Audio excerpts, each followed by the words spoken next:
That's my beautiful long eyelashes. Yeah? Man, what boring game is in front of me right now? Shut up. Hey, what's going on, guys, and welcome back. Today, we're back with some more Ace Attorney Investigations 2. Well, it's the collection. You get the point. My tongue really hurts, by the way. I like bit it at some point and I don't remember, but it really hurts. So, sorry if I wince in pain. Llama. Get it? Anyway, Llama. Okay, I'm done being. why are you lamowing at my misfortune? What the hell's wrong with you? Because it's funny. No, it's not. You know, on the topic, can you please remind me what happened last time? Because I can't remember. Oh, brother, I don't remember either. Okay, no, I got this. So, we are playing Ace Attorney Investigations episode numero 3. In this episode, we are primarily playing as Gregory Edgeworth, looking into some random incident with 2 letters and a number on it. As Gregory Edgeworth, our partner in crime or partner in investigation, partner in lawyering, Eddie Fender. There was a 7 in the name, I think. Yeah, I think it's like IS7. Who cares?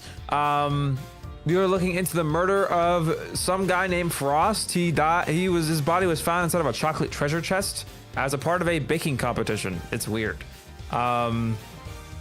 Baking sweets confectionery competition. Same difference. The accused is the member of a little duo that hosts a little cute little TV show about baking and confectionaries and stuff. Baking Bob. Yeah, Baking Bob. Yeah. It's the main person of the duo. He didn't do it, obviously. He's a very sweet little guy, and he's got an afro like me. Oh my god. Sorry, unrelated. I keep calling it Bacon Bob instead of Bacon and Bob. You just call it bacon. Yeah. Like easier. Oh, I gotta have my AC on. That's what I'm missing. What is it called? Anyway, we've been doing some investigating as Gregory Edgeworth with the help of Detective Bad from the last game, and Eddie Fender, but in baby form. Well, I'm trying to remember what the hell we've discovered. Oh yeah, Judy. It's like a weird thing this episode. We're like split between the past and the present, and the present, Edgeworth and Fendi figure out that there's like a duplicate room. There's like 2 rooms that are like exactly the same, damn near. And we got to see Larry. It's really weird because like in the past we're dealing with like the murder of a guy in a treasure chest. In the present we're dealing with the murder or like the near murder of a guy in a room that was filled with noxious gas. It's really weird, honestly. It's really hard to explain, but at least I can give you the context for the immediate thing we're about to jump into. We're back in the past. We're back in the room. It's all locked down thanks to Mr. Von Karma over here. And we're trying to find whatever the heck we can to try and figure out the murder of Mr. Frost. Once we jump back to the future, we can worry about that later. Anyway, I mean the present. Listen, Ace Attorney's hard. If you missed the last few streams, I maybe recommend watching them, but you guys should be able to at least get yourselves into it a little bit after like a few minutes. Don't worry. Anyway, hello Hunter, hello Hogness, hello Philip. I hope you guys all doing great. Hello, welcome to the stream. I forgot the pin message. Oh, youpee! But thank you to everyone who decided to pop up for the Ace Attorney streams. I know it's been a little bit. It's been like 2 weeks or so. So hey, we're back. I'm happy you guys are here. Yeah. And I'm happy to get back in Ace Attorney. Wait, no, it was my fault last time. Yeah, but this doesn't matter. It's okay. Still blamed it for it. Okay, messed up, but sure. Anyway, are you ready to start? You still haven't given me the thumbnail. Oh yes, I'll give you the thumbnail. My bad. I know you want to make a thing. I'll do the things that you won't do. Here you go. I'll ruin my pride. Oh, I almost sent it to someone else. Your... There you go. Who did you almost send it to? I had Sky's DMs open because I was gonna ask Sky something. Did you ask it? Nope. You might want to set yourself a reminder then. I'll remember. Anyway, I'm done yapping. They haven't added mouse control for the Switch 2 and Ace Attorney, as I hoped, obviously. I really wish I could. Oh, it'd be so cool, but it's fine. I got my handy dandy Joy-Cons. They're a little bigger than before, and I'm ready to go. Are you ready? Is there audio delay? Am I crazy? I don't know. I'm not looking right now. Hold on. There's a little audio delay. Let me reset the capture card real quick. There is a little audio delay. You're totally right. Man, you're so smart. Disable buffering. You're so smart. Try that. You're so smart. There we go. That's a lot better. All right. Anyway, I went ahead. If anyone remembers from last time, we were right before we were about to beat up Von Karma in a mouth-to-mouth battle. I kind of rewinded the scene. What? No. Oh, okay. Sorry, I thought mouth-to-mouth combat would be like, are we making out with him? Yeah, I'll choose my words better next time. Yeah, poor wording on your part. Yeah, I get it. Okay. Anyway, I rolled the thing back a little bit just because we didn't get to finish examining the room, and it's been 2 weeks, so it's nice to have a little bit of a recap of what the heck's going on. But let's get into this. Are you ready? Yeah. Let's do this. Episode 3. The mouth-to-mouth Turnabout Legacy. on the tweet. After. That's your legacy now. I can't. Why is this what I'm known for now? Are the loading times faster on Switch too? This is a little faster. That's nice. Anyway, hi. I'm Gregory Edgeworth. Oh, I gotta take out a headphone. That's right. There you go. So we need to. So we should progress once we talk to this guy. I can move with the right stick. Oh, the right stick walks. Oh, I know that. Anyway, what do you want to look at? There shouldn't be too many things to explore, but there's a few things you can look at. Spooky? The fountain. We already looked at the fountain last time. Oh. Let's look at the drum set. Let's look at the drum set. The drum set here decorated to look as if it were made out of cakes. I have to remember the voices. Oh, God. It was played on Bacon Bop. Detective, about these drums. You already checked. There's nothing inside any of them. And no sign of anything having been put inside or taken out either. They're not relevant to the case. You've already done your homework, I see. Heh. I mean, like lollipops a little too much. But I'm no sucker. Okay. Of course he does that. It seems these instruments are used on Mr. Tangaroa and Miss Bounce TV show Bacon Bop. There's some of the few things in here that aren't made of candy. Is it just me, or does the detective seem a little disappointed? That's cute. He wants to eat it. I'm okay. Oh my god, everyone is sleeping around me. This is so lovely. All my birds are sleeping. Are you pushing him? Why is he so tall? I forget how tall he is. That is a tall ass guy, man. I'm trying to get them. Yeah, there you go. That's your height comparison. I miss playing. This is lovely. I miss playing investigations. This game is fun. It is. All right. Oh, that's what we can look at. It's a liar.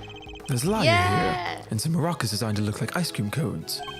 That's So well sick. made that it's hard to tell what's candy and what's not, And what's not just by looking. I'd reach out and touch them, but then I'd be disturbing the crime scene. Hands off. I already checked them out. They're real. Check them out how exactly? Did you manhandle vital evidence, detective? I didn't touch him. Not on my hands, at least. Did he? Never mind. I don't want to pick shit. You tasted them? Yeah, these can't be examined. Oh, we got the little Christmas tree. It's a Christmas tree made from candy. These candy statues have everybody on edge. Fans getting here. It's our scene ruined. Yes, it would be pretty disastrous, I suppose. Whoa, whoa, whoa.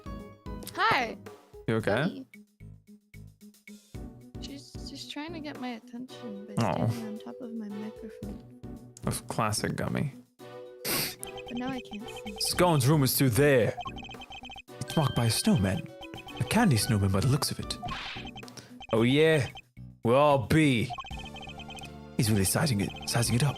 He isn't thinking of making that into a sex lollipop, is he? I like that the whole room is just bad wanting to eat sweets. I'm really happy I decided to go back for this. This is totally worth it. These trophies all belong to Mr. Tangaroa.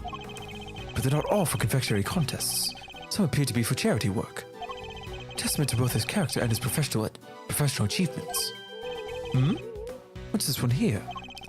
Recognition of Bacon Bob's long-standing achievement in making children's dreams come true. That's so sweet. It's gonna be wanting to watch it. God, I love him. God, my tongue already freaking is killing me. Oh my god. I'm so sorry. Okay. I'm committed. Where does this elevator go? The second floor. Take a row and bound live up there. Sounds like they live a pretty charmed life. Tea parties, candy making, that kind of thing. They even have a garden. Must be nice on a sunny day. That does sound nice. Perhaps they'll invite us when this is all over. You'd come, wouldn't you, detective? Don't get ahead of yourself now. I'm not in the habit of palling around with attorneys. This is quite the trophy. Award to Tangaroa. First place, International Confectioners Association Annual Spectacular.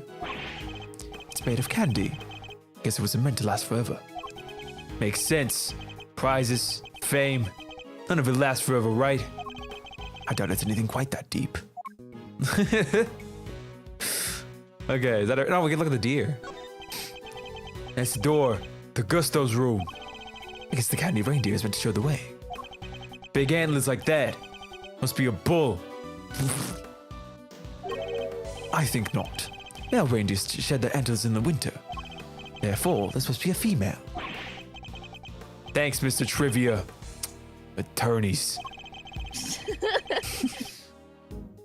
They don't teach you about your reindeer in law school, detective. You look the Santa? What? Jesus. Sorry, Joey just threw himself onto like my side, and I'm like, he didn't even land gracefully. He just threw himself, and like that scared me. Hi, Joey. A Santa Claus statue. Is this made of candy too? That door leads to Tangaroa's room. So yeah, could be he made that thing too. Speaking of Santa, that reminds me. I need to find a present for Miles. No. I want an attorney's badge. Aww. What the hell? I wonder if Mr. Tangaroa will make one out of candy for me if I asked. No. That's so cute. That's so cute. Oh, that's lovely. The sign shows which artist's work is on display in which room. From left to right, Mr. Tangaroa, Mr. Gusto, Miss Scone, and Mr. Frost. Incidentally, this sun is also made from candy. What are they going to do with all this candy? Somebody going to eat it when the concert is over? I think that's everything. I already talked. We already did all the Judy talking, so we're just gonna do this little bit. Done. What's up? I don't want to play this game anymore. Okay, you know, we did this dialogue last time too. I just forgot to clear it. All right, you ready? Yeah. Excuse me, may I ask what you're investigating? Sir, I'm analyzing the fountain water to see what might be in it, sir. And what did you find? chocolate and what looks like the kind of flavoring and coloring used in frozen desserts, sir. The composition of the chocolate seems to be the same as that of Mr. Tangaro's work. And the flavorings and colorings match the profile of those used in Mr. Frost's ice sculptures. Those little rivers flow from all 4 artists' rooms right here to this fountain. Because that's how the stuff from the melted sculptures wound up in here. My God. Sorry, I need a drink of water.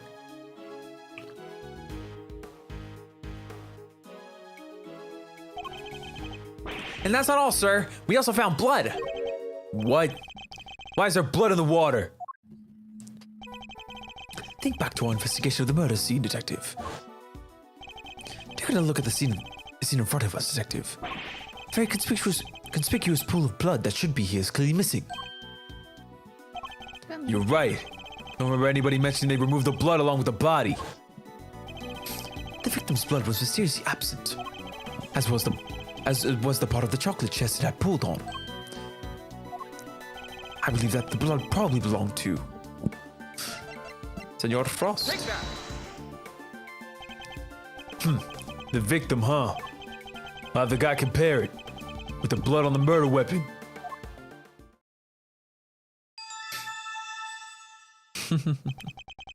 It's a match. The blood in the fountain is Frost's. But why would someone want to send the victim's blood downstream into the fountain like this? Victim's blood, Frost's blood, was found in the fountain, but not at the scene of the crime. Added to the court record. Gummy, please. Investigation complete. You good? Kind of. Is Gummy being a gummy? I don't know if you can hear like the little sounds over like messing with my sock. Oh, stop it, Gummy, please. Also, just the little black screens between each thing is faster because of the Switch too. That's nice. Are you sure? Are you not placeboing yourself? No, I'm being like dead serious. Usually, like after we finish like a scene, it fades to black. The fade to black lasts for like a solid second. That lasted like a quarter of a second. Anyway, whenever you're ready, let me know. I'm ready. Don't worry. Okay. Plus, I'm not voicing anything in a while. So. Fair enough. We learned a little more about the contest participants. But there's still one question involving Mr. Gusto for which we never got an answer. Well, look at all, Mr. Gusto.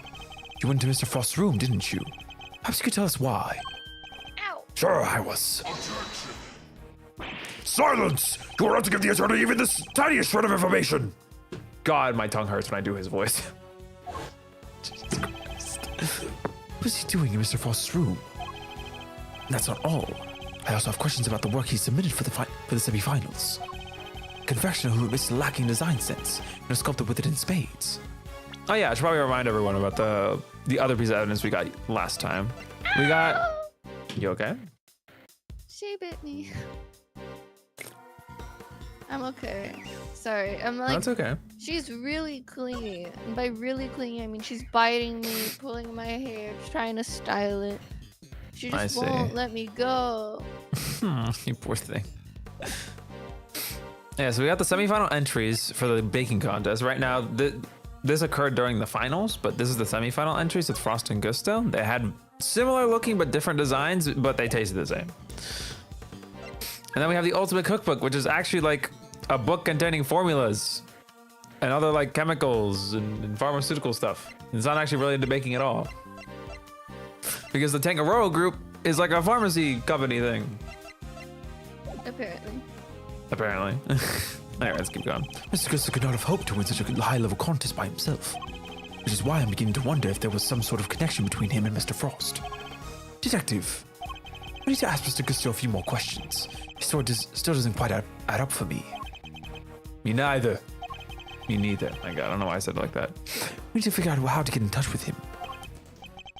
Oh, do you now? Man, fuck this guy. Okay, that little mini spread is so cool. Good luck with that, because I have no intention of allowing it.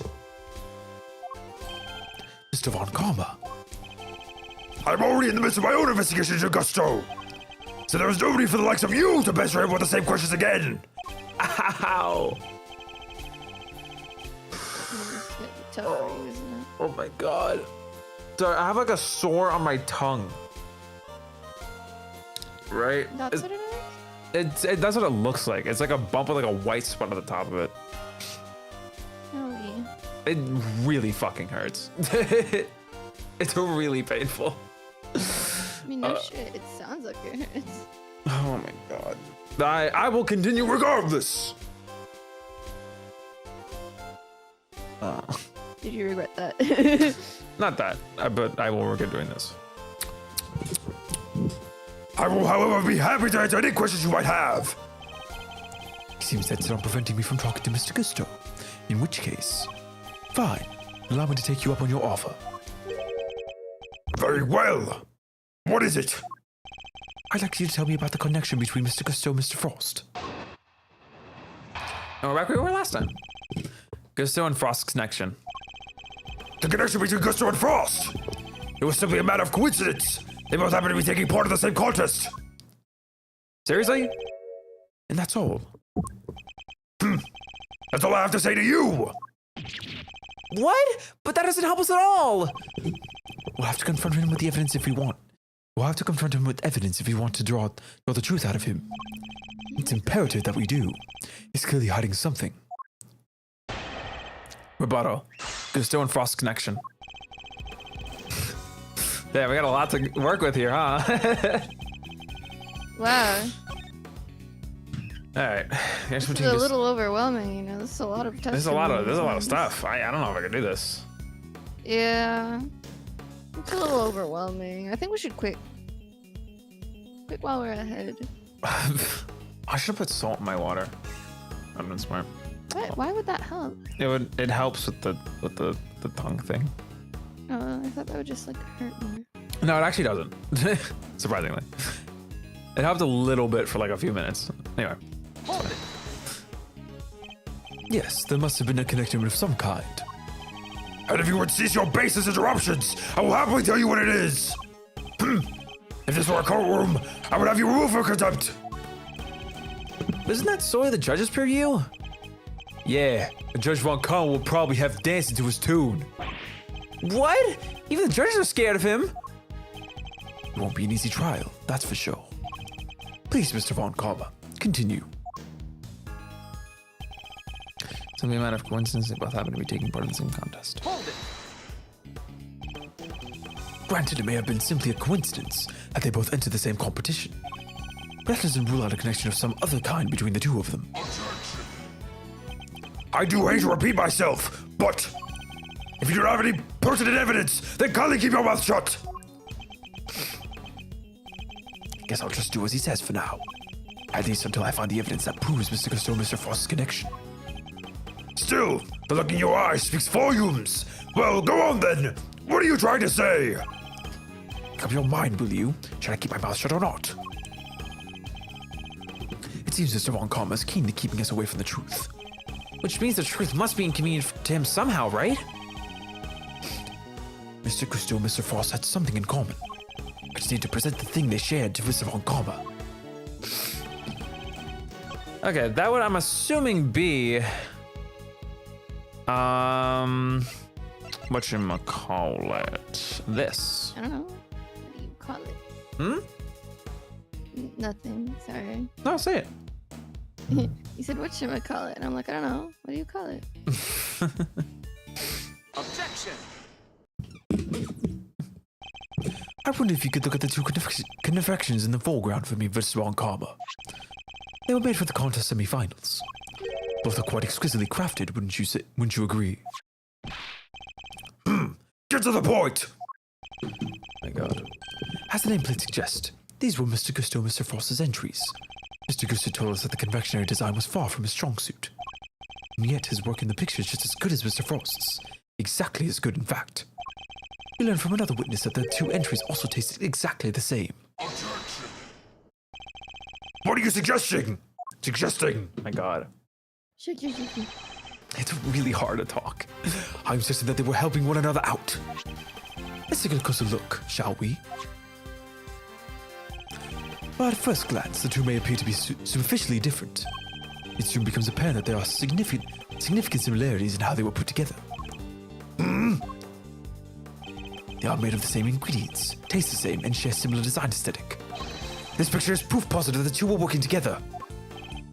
If you figured out that much out, so there's little point in denying it.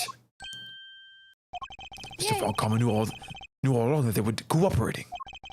But I'll warn you, none of what you're about to hear will be to your advantage. Run it back. Gusto and Frost's real connection. I need another drink. I love this track.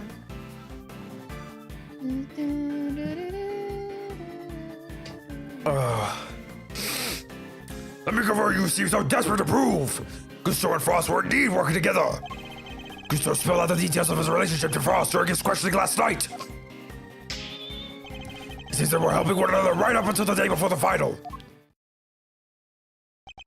So, you knew that the two were cooperating. Mr. Von Karma, why are you trying to blur the truth? Please, enough of the petty slander. I really wanted to avoid you poking your nose around before I could provide proper context in court. Ugh, I literally can't do this shit. So. It simply slipped my mind to tell that to you, to explain that to you. Doesn't explain why he's being so slippery with the facts, though. I need to figure out what it is he's hiding. I can't let things end like this. Rebuttal. Gusto and Frost's real connection.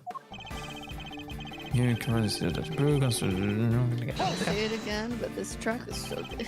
I know. So you did know that there was a connection between the two. Why were you trying to hide it?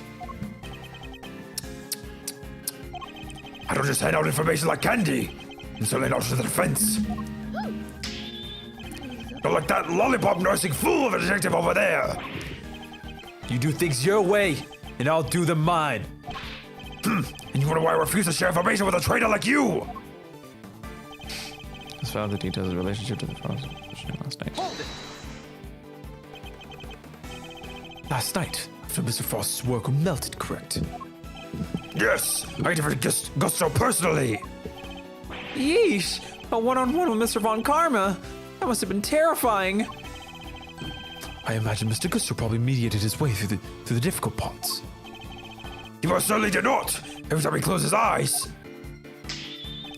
I brought him back with an almighty snap. And one dares to plead the fifth with me. That's crazy. That's some crazy shit to say. Wow. Did that even work on him? And that is how I was able to perfectly learn every last detail of Gusto and Frost's relationship. They were helping one another right up until the day before the crime. I'm trying to draw a line, but I can't see his sleeve, so I'm getting pissed off. There are like 0 notes on the stupid dragon that's on his arm.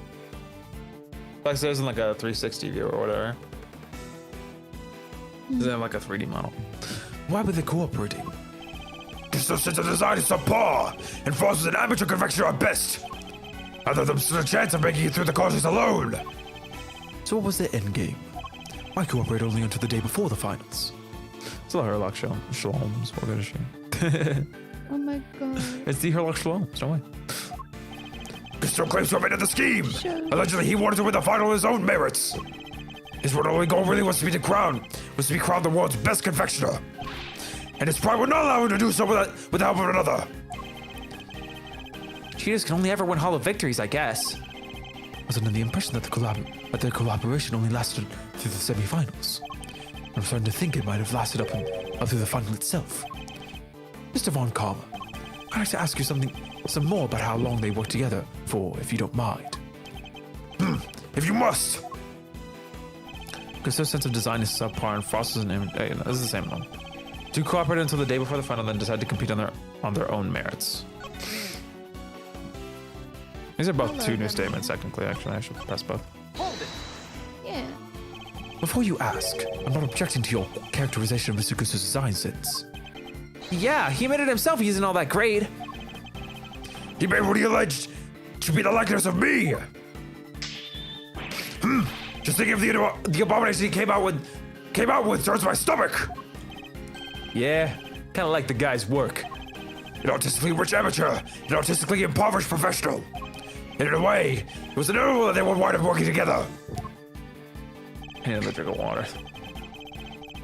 Poor thing. His poor little thing. Learn to the day before that and that's how to compete. Hold it. You really believe that they were cooperating until the day before the finals, and then just simply stopped. That seems a little strange to me, wouldn't you agree?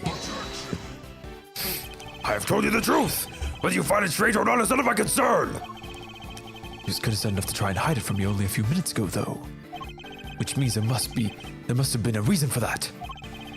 Based on Mr. Tangaro's assessment, it sounds as if Mr. Frost's entry for the final was the clear winner. Which means he must have still been working with Mr. Gusto, right?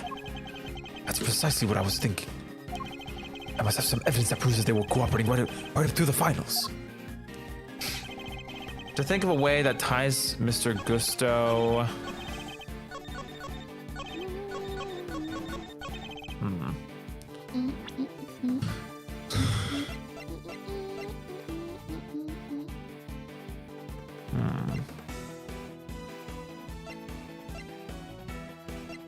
I was trying to remember where else we've seen this. So Mr. Gusto. God. Let's see. I'm a little lost, so the most I can do is be like, you got this. Ow. Let me see. These are two photos, one from Battle, one from Deck to Bass. This is the before and after.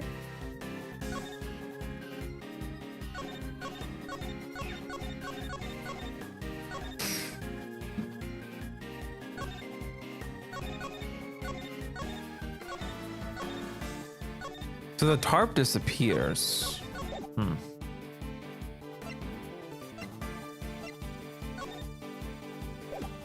So I need something that shows.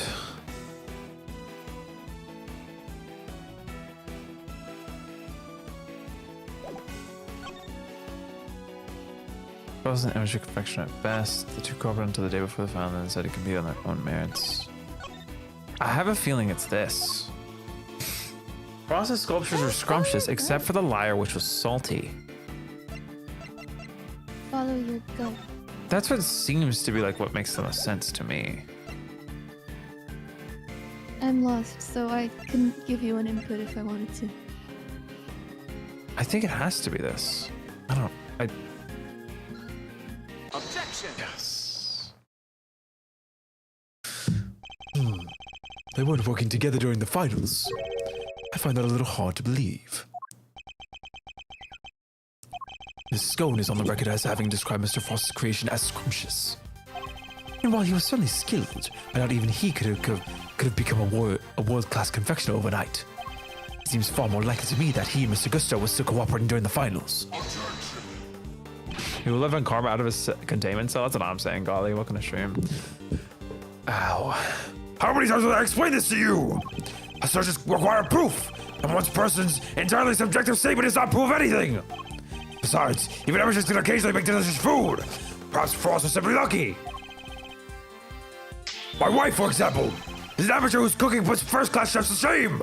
You do not have a wife. You don't have to lie to us, man. It's more like there's so much to unpack in this one. First of all, a fucking poor Calling wife, her man. an amateur is almost insulting. Although this is a compliment, it feels backhanded. It 2, is backhanded. Wife. 3. Wife. What? My God. You sure you don't mean husband? Sorry. Brother, you do not have a wife, okay? Your pillow is not your wife. Anyway. How is... Sorry, my brain. How is that not an entirely subjective statement? Furthermore, you are ignoring another crucial part of the pharmacist's testimony. Namely, that she also describes some of Frost's work as having been unbearably salty. In other words, the evidence actually shows that the Frost failed to produce a perfect confectionery.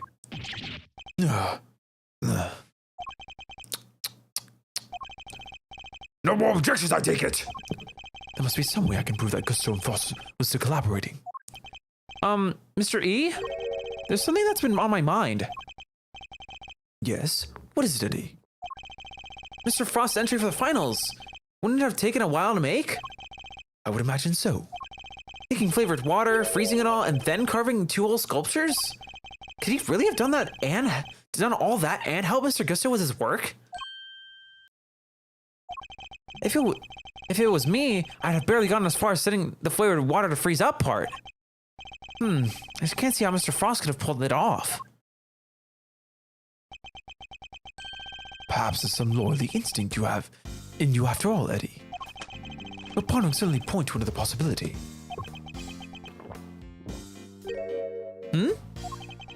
He's right. Mr. Frost would have needed to freeze his own large blocks of flavored ice to create his art. And there wouldn't have been time to do that during the contest itself. So what must Mr. Frost have done in order to finish his flavored ice entry within the time limit? Be awesome. It's one of these two, obviously. Just trying to figure out.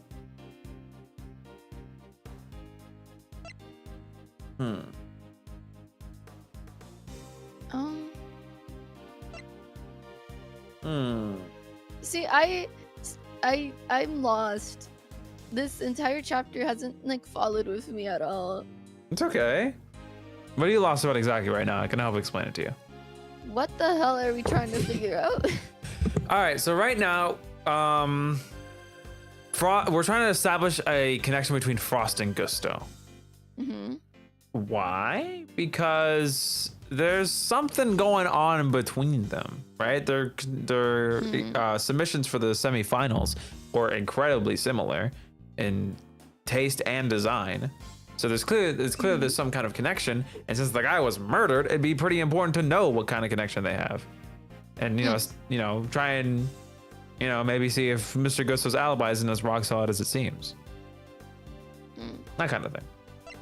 So, but right now we're answering the question of, so Mr. Frost would not have enough time, if they were working together, would not have enough time to make the ice and sculpt them and help Gusto. Final? I'm thinking it's actually made out of something else entirely. Because I'm also thinking about the present day, right? With the gas, right? What is right, but like you gotta consider that the sculptures are gone. I'm pretty sure. Weren't they like remade for the sake of capturing their authenticity? Yeah. Hence, for like, you wouldn't know what they were made out of unless you tasted it. Baron. I don't know. I think she would have known. All right, I think okay. it's the day. Yeah. Like before. He must have made the flavored ice the day before. Then all he would have had to do was sculpt it. What are you worrying about now? Oh, I'm sorry. I just realized something. That's all. I realized you're correct. What? But Mr. E! I hope you know what you're doing. Oh, except to defeat at last, are we? The only thing I'm accepting is that perhaps one of the things you said was true. They were helping one another right up until the day before the final. Just as you said, the day before the final really did mark the end of their collaboration. Mr. Frost's entry was carved entirely from blocks of flavored ice. Ice which would have needed at least a day to freeze, and whose flavors would therefore have already been prepared by Mr. Gusto. Yes, which lines up perfectly well with what Gusto told me, that he helped Frost until the day before the final. In that case, why didn't Mr. Frost reciprocate and help Mr. Gusto return? I can only be expected to read the minds of the dead. Objection. How? Perhaps not, but I imagine Mr. Gusto could tell us. So why don't you let us speak with him? Or do you still insist your interrogation was as thorough as you claim? How? How dare you call my methods into question? That's not my intention. I just don't understand why you would obstruct a perfectly valid line of inquiry. Give me one good reason as to why you're keeping Mr. Gusto from me. One good reason? Certainly. The how and why of Frost and Gusto's collaboration have absolutely no bearing on this case. Objection. How can you possibly say that with any certainty? If the relationship had broken down for some reason, I could very well have been the motive behind this murder. Could it indeed? Then why did Gusto himself tell me all about it? Why did that man you seem so keen on accusing share the details of his collaboration with the prosecution? Please let me have some proof to back up your preposterous suspicions this time. Mr. Gusto only acted suspiciously one time that we know of. But I imagine Mr. Von Karma is aware of exactly what that suspicious action was. Which means it's probably a trap. Well, can't guard your tongue. But even if this is a trap, I can't back down now. Mr. Gusto stuck into Mr. Frost's room, and we still don't know why. That fact alone is the reason enough to suspect him.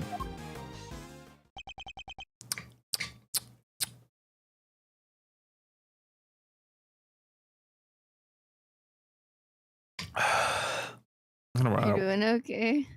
I can't wait for Ron Carmen to get off the screen. His voice hurts the most because my tongue has to like move really quickly, so it like slaps into my teeth, and it hurts a lot.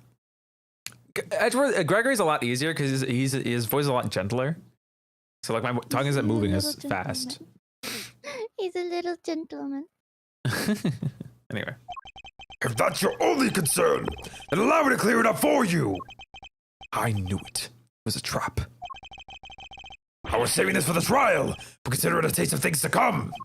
Plus, I didn't for the proceedings to drag on here. Drag on because of your needless interjections. Here, take a look at this. That's... Gusto and Frost, and the sons. family photo. A photo of Frost, Gusto, and their sons. Gusto's son visited his father daily up to the semifinal.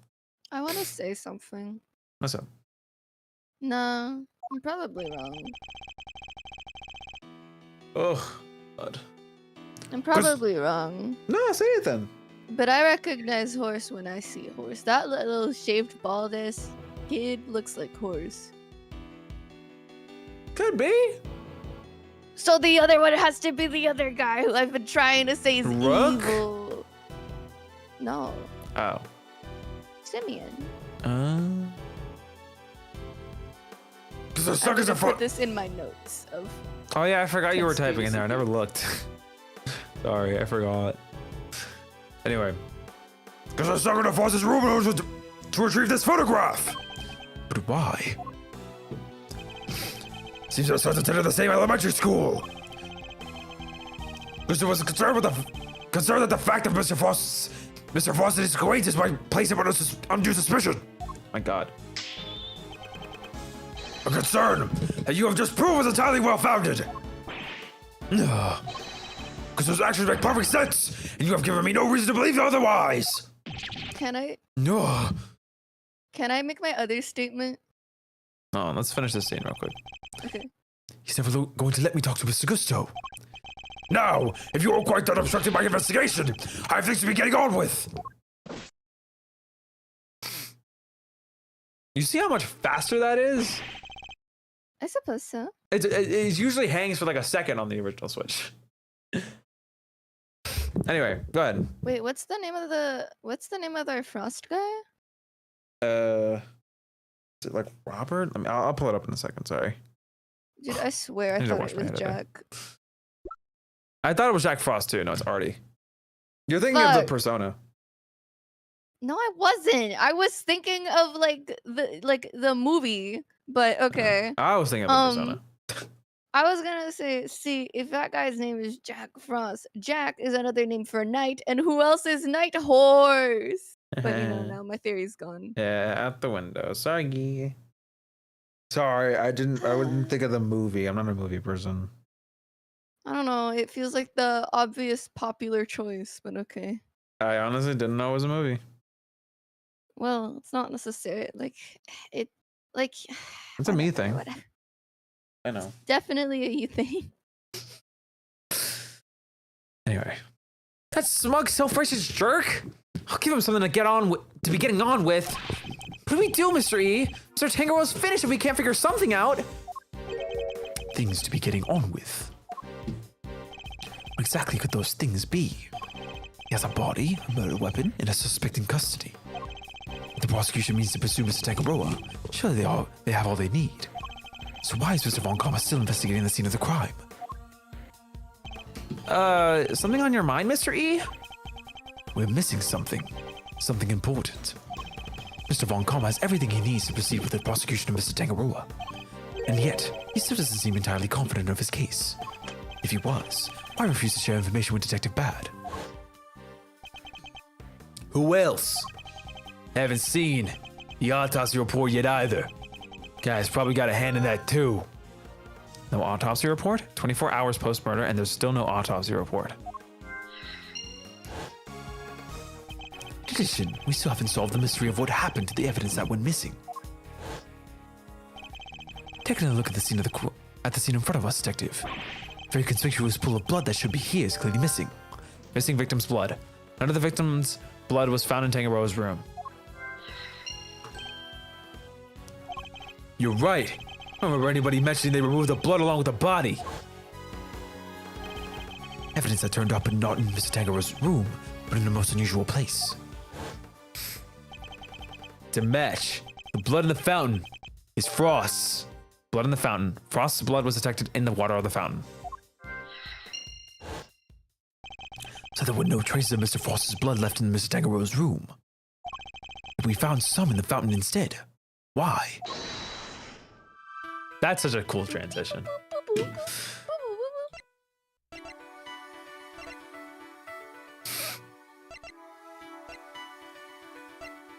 I'm still mad. My theory could have been so cool. If he was named Jack Frost? Maybe the inspiration is that because, like, I don't know, like ice, making sculptures out of ice is his thing as well. Mm-hmm. And it's like, Jack is just another name for the knight chess piece. So I really thought. I honestly did not know that the Jack was another name for the knight. Apparently. I think of like the Jack, like the card. Let me double check. Anyway, that's the puzzle here. I gotta think about it. I think it has to be these two first. Victim's blood and the blood in the fountain. Or the missing victim's blood. It's like a specific like chess set though. That's called. I see. That. It's not like. Okay. Mr. Frost's blood went missing from the crime scene. But trace of it showed up in the fountain. I go to the trouble of removing the blood from the scene after the body had been discovered. Why only the blood? Surely the body would have also been in the way. Wait, could someone have moved the body aside to get to the blood? Body moved aside? Did someone move the body aside in order to get to the blood that was in the chest?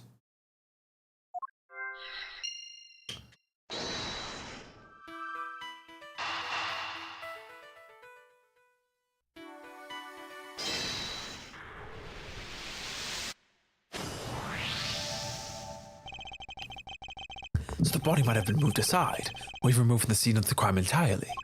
After all, as far as we know, there's still no autopsy report. We've learned plenty about the murder weapon and the suspect, but very little about the body itself.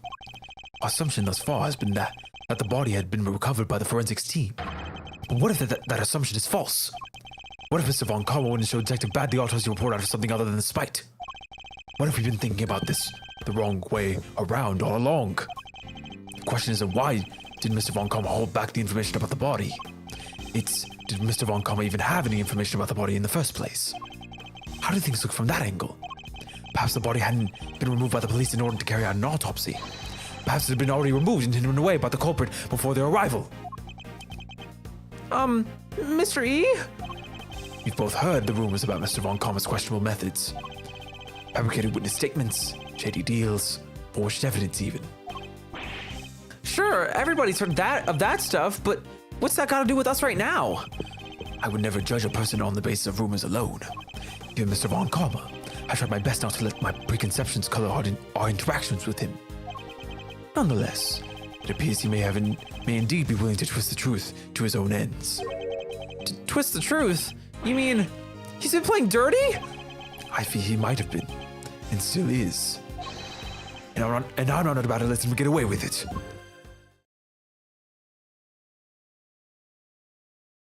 Oh shit. Oh god. Finally, he's gone. He's leaving. We're not letting him leave yet. out. He's staying. We have one more thing for him. I'm returning to the prosecutor's office. please. Don't breathe a word about anything to that infernal attorney. Yes, sir. Hold it. Yes? What is it now? I have a few questions, Mr. Von Karma, about a certain fact you've been keeping from us. Really? You mean to call the methods of an officially sanctioned investigation into question yet again? Ow! I'm warning you. If you obstruct the police and their work any further, there will be consequences. Objection. It's not the police I have an issue with, Mr. Von Karma. It's you! What? Isn't it on the prosecution to work out who the real culprit of a crime is? What foolishness is this? I've no intention of debating what the prosecution's role is, or is not with the likes of you. But let me make one thing clear. My job is to identify suspects and show that every last one of them is convicted at all costs. Believe what I say, I leave absolutely no room for doubt when I present my perfect, unassailable cases. Objection. And how far would you go for your perfect cases? Would you create facts out of a whole cloth, perhaps? Ha! And I thought you had outdone yourself already. But now you intend to accuse me of fabricating evidence. I do. Because it is why you've done nothing but hinder Detective Bat from doing his job at every turn. God. Oh my God. I need to take another sip.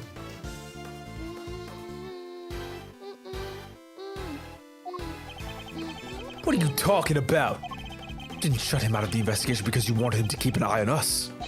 You need to stop him from finding out that you don't have a body. What? He doesn't have the body. Ridiculous! You're clutching at straws. I will tolerate no more of your preposterous slander. Then allow us to examine it. Prove me wrong, if you can. Ugh. I'm afraid you'll have to try a little harder than that. I'm under no obligation whatsoever to prove your basic accusations one way or another. Objection.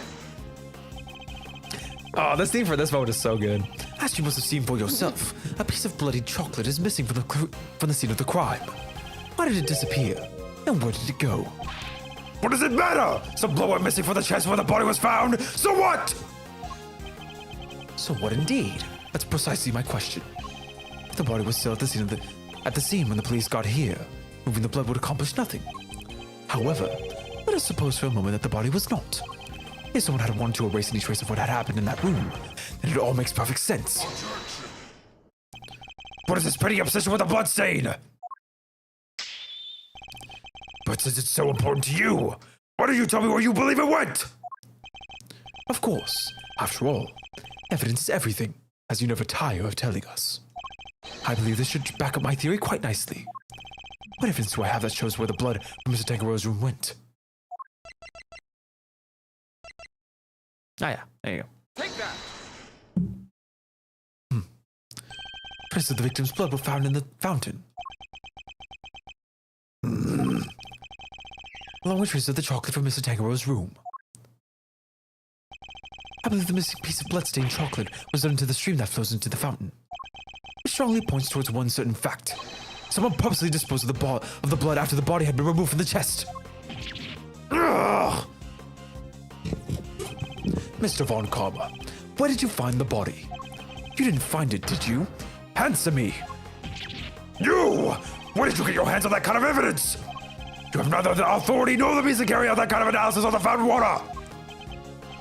No, but I do. Our goat. Curse you bad! You've been a thorn in my side from the moment you were assigned! Well, no longer! As of now, you are officially off the case! I was barely on it in the first place. Mr. Von Karma, you still haven't answered my question. Will you admit it? Will you confirm that no body was ever recovered? It's really quite the claim, you know. One that you'll never find any proof for, I'm afraid. Must I do to get an answer out of him? Now, if you don't... Sorry, my brain.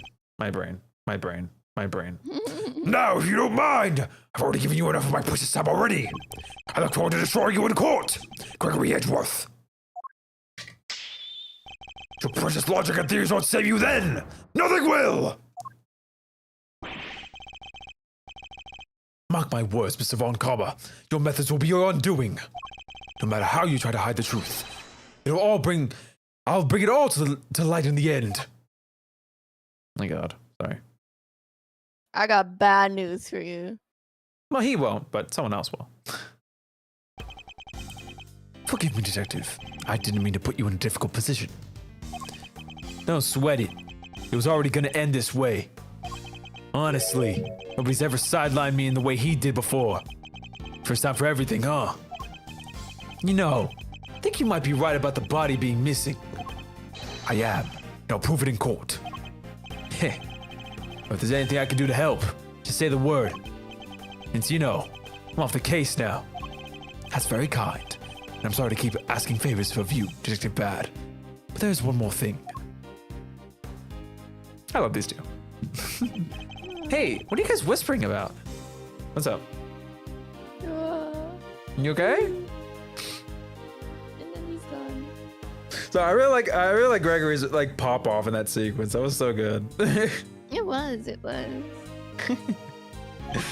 Come on, let me in on the secret. Sorry, go ahead. I'm just sad. Why? Because he's gonna be gone forever. I know. Come on, let me in on the secret. All right, Eddie. Detective and I were just arranging a little insurance for the trial.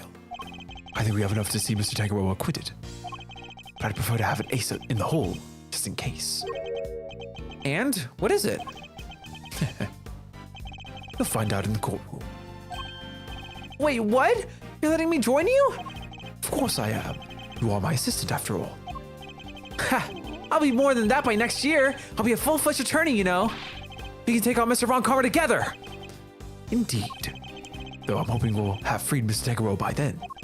But if we're up against Mr. Von Karma, I guess we can't rule out the possibility that this might take some time. Right, but we'll do everything we can in the meantime. I know you can beat Mr. Von Karma, Mr. E. I believe in you. We can't allow Mr. Tangaroa to remain in prison for a crime he didn't commit.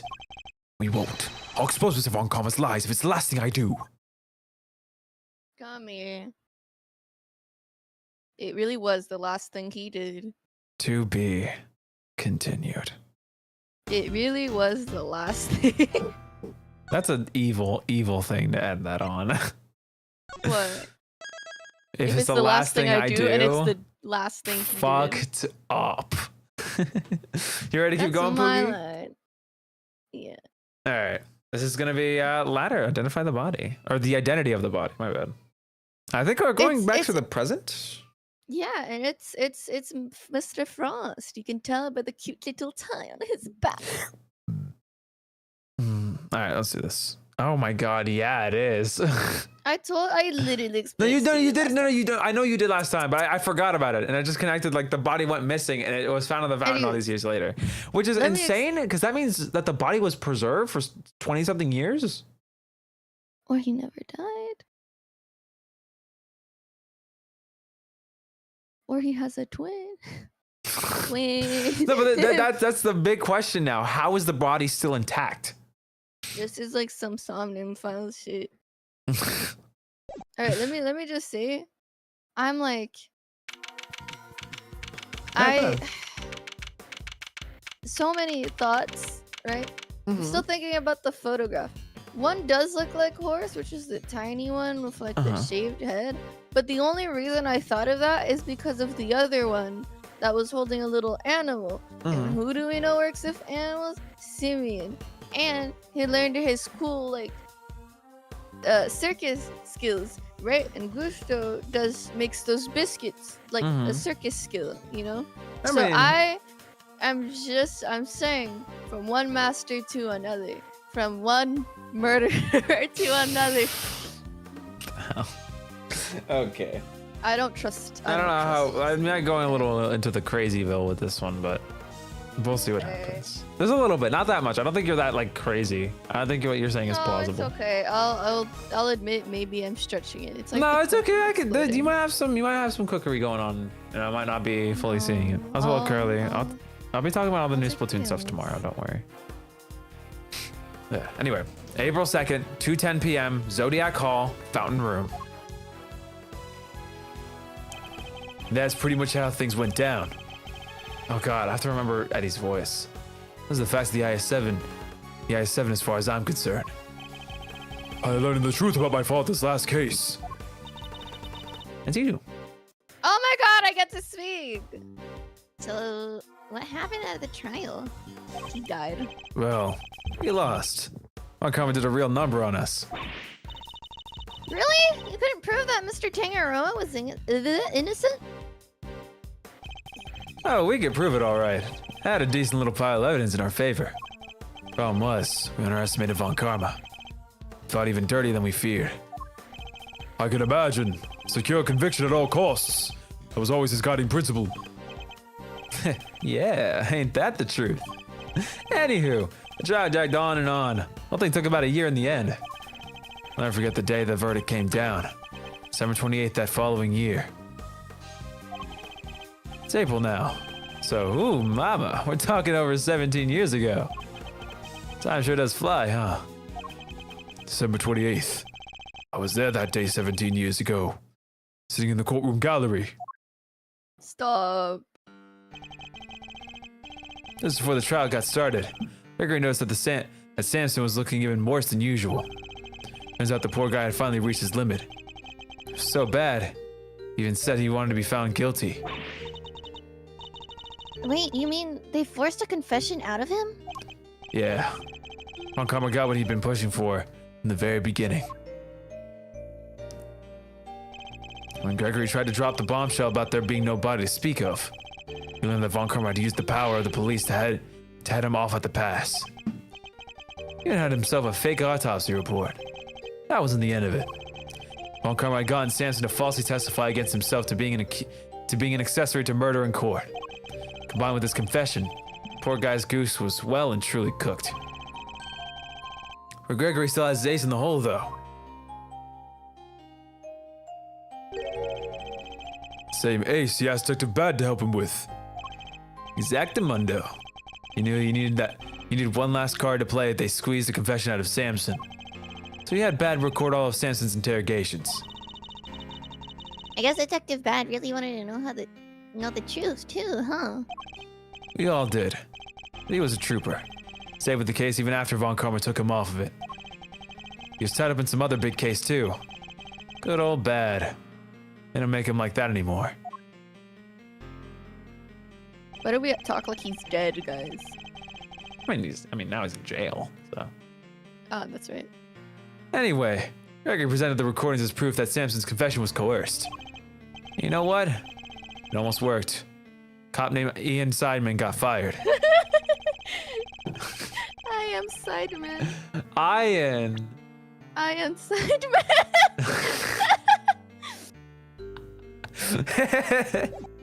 Samson's interrogator and the initial detective before Bad took the fall for pretty much the whole thing. Von Karma didn't get away scot-free. In fact, he was disciplined by the chief prosecutor.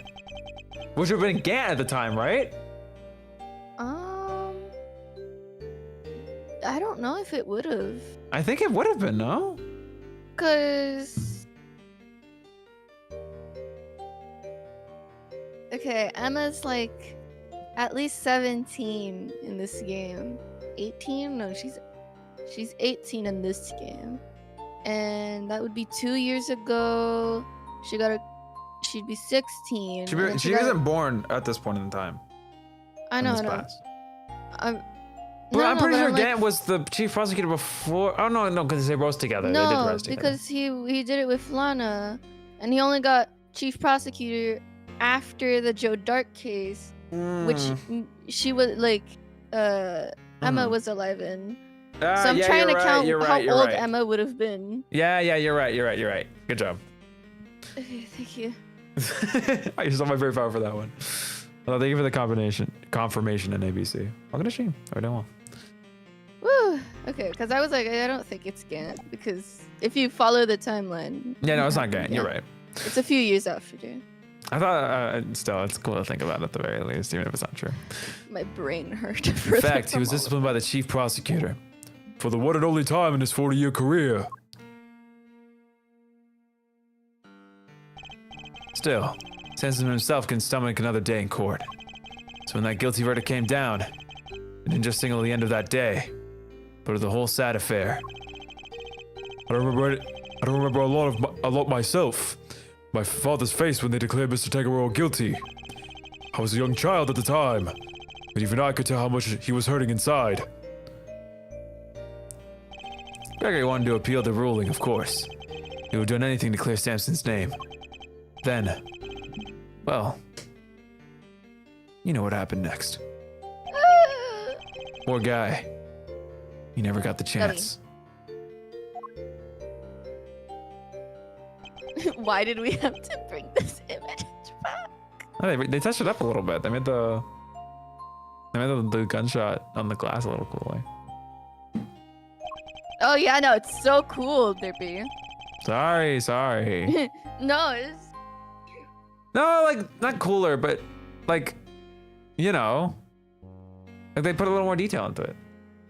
clearer. Detailed. Not clear. Clearer. Whatever you say. I should have left with him that day. I always blame myself for not doing that. I shoved that aside and obsessed over something else instead. Or rather, someone else. I hated what you did. I hated you for choosing to stick with Von Karma.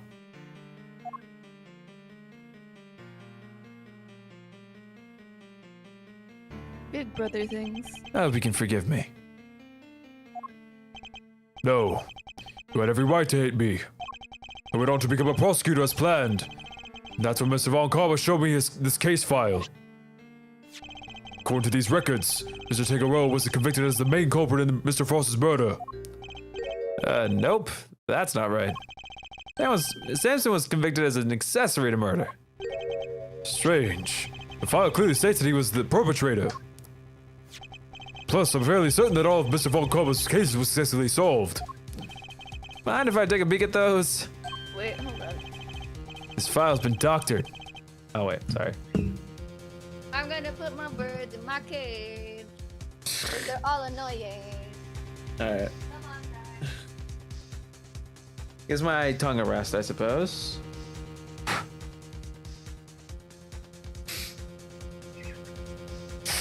Gotta keep my Joy-Cons dust-free in their little slots.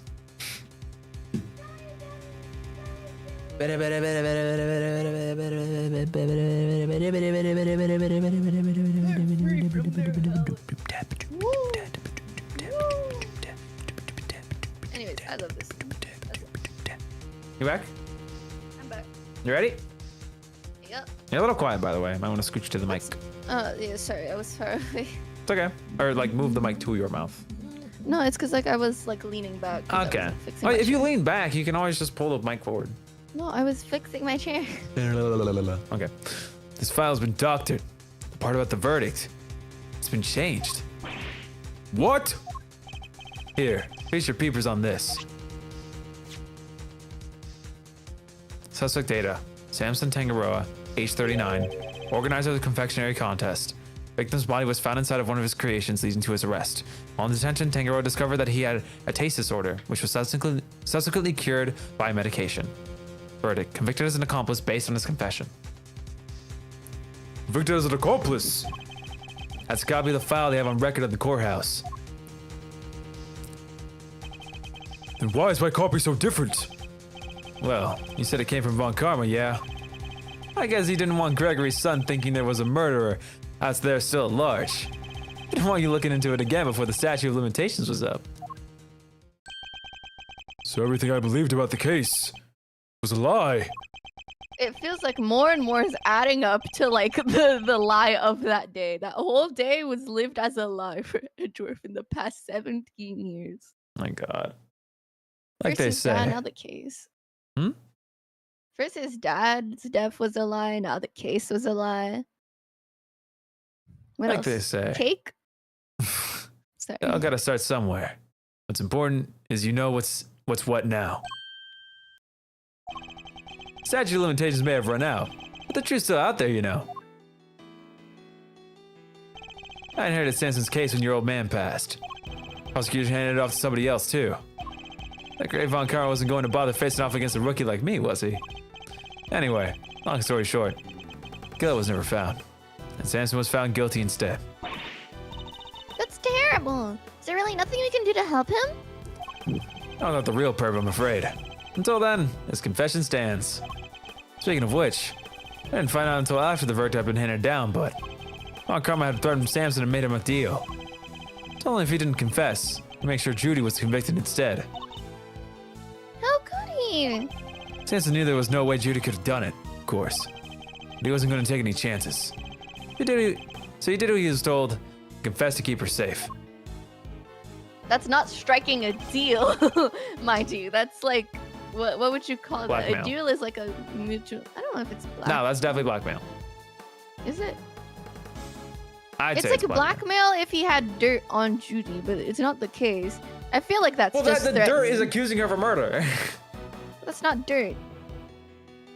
It's, So I feel like it's more like a It's threat. an empty threat, technically, but it's still blackmail. If I say, if you don't, give me your birds, I'm gonna distribute, these pictures of you stepping on a cockroach that I definitely have. That's still blackmail, even if I don't have the actual thing I'm threatening you with. I guess it is. Anyway, now riddle me this, mousy boy. Why do you think your Uncle Eddie just happened to be in the prison the day Bronco Knight died? That's right. You were there to see Mr. Tegaroa. Bingo. You and I both promised you'd visit him every day. I didn't quite keep that promise. But Judy did. She never missed one visit in all these years. Come rain or shine, she always showed up. I don't know if that changes the fact that Samson is still being unduly punished day after day. How heartbreaking. We've got to do something, Mr. Thunder. Well, kiddo, that's actually why we came here. The ice sculptures are back on display, just like they were all those years ago. And we're going to see what we can find out. Right, Miles Areno? I'm a prosecutor, Fender. I don't look at these things in the same way as you or my father. Miles. But that doesn't matter right now. Speaking not as a prosecutor, but as Miles Edgeworth. I want to know the truth behind both of these cases. And I'm not leaving until I do. You really are old Gregory's son, through and through. Alrighty then, now that that's sorted, we can really get to work. Good thing I brought the ISN case file and evidence with me today, huh? Here, documents first. She doesn't love paperwork, am I right? The parts in red ink are my annotations.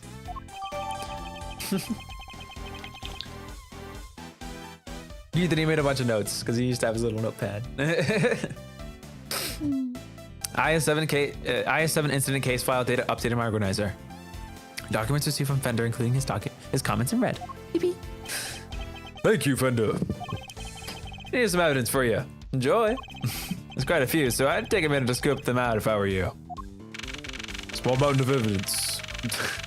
Sorry, I don't know why I read it like that. Small amount of evidence from the I-7 incident received from Fender. Yes, I see. I'll take a look at them in a bit. How much do we have now? Oh, yeah, a little bit. This is all from last time, although this technically overlaps. We had this from before, which now has a little bit more information. Holy shit. But the dude got some notes. And then we have these 4 pieces. Okay. You okay? Mm-hmm. Okay.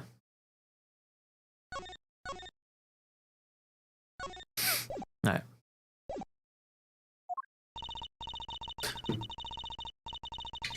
You know, our current case is just full of loose threads, too, come to think of it.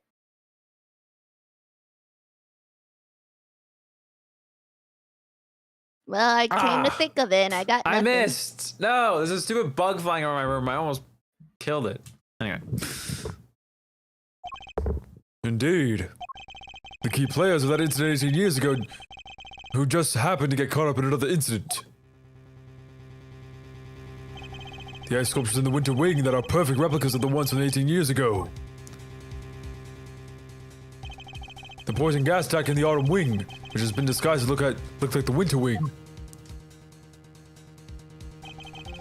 The two chemicals that were found inside the Pisces statue's display case, ubiquitous and asphyxion.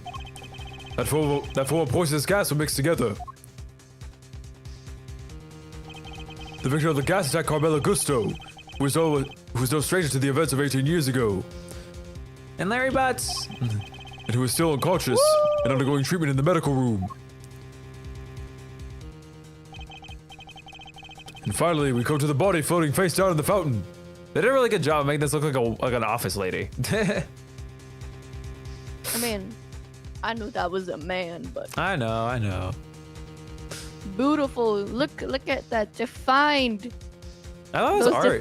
This art is His pretty. little cheeks. I like Kay's like sprite, but I don't know why her scarf is just purple. Oh yeah. Purple. Why is that scarf a different color? And the fact that the ice sculptures have melted, just as they did all those years ago. The events of the present day would appear to be intimately linked with the events of the past, which means they may be able to help us learn more about what happened 18 years ago. Woo. Sounds good to me. Let's get investigating. Objection! Ah. Oh no, you don't. Aren't you forgetting somebody? I could have sworn this is my investigation. I missed you. Oh, I didn't miss you that much because I don't like. It's hard making your voice. This is quite right. I do hope you aren't intending to obstruct him in his duties, Mr. Edgeworth. Make sure your mouth is close to the mic when you're doing your voice, by the way. I'm trying. I know you're trying. I'm just making sure I'm reminding you. I am like mouth here. I would hate to hug her. Are you guilty to Okay, you don't need to literally press your mouth into it. Just make sure your mouth is close. I would hate to have to add a guilty to my report to the committee. What am I guilty of now? Of course not. I am simply offering once again to do what I can to help with this investigation. My god, I had a freaking stroke. Your offer is duly noted and duly declined. Oof. She isn't pulling any punches. The identity of the body from the fountain is currently being ascertained. It is only a matter of time until we have all the information we need. Perhaps I can help you speed that process along. I think I have an idea of who our mystery victim might be. What? Really? Then you have to tell me. It's the law. Very well. Maybe it isn't just the ice sculptures that have resurfaced after 18 years. The body in the fountain may also be a visitor from the past. Take that! I believe the body in the fountain is that of the man who was murdered here 18 years ago. Mr. Artie Frost. Where did she come from? I guess you were just Aww. How do I? British. I need to make a British accent. What? You're saying that was What? Winks? You're saying that was poor Chillywinks. Chillywinks. I love our little nicknames, man. Wait, who the heck is Chillywinks? Or Artie Frost, or whoever it is you're talking about? Artie Frost was a famous sculptor, Eustace. Although he was better known as Paul Alik. The sculptures on display here are all his works. No way. It sounds like he did well for himself. Always good to encounter a fellow winner. Turbo idiot, man.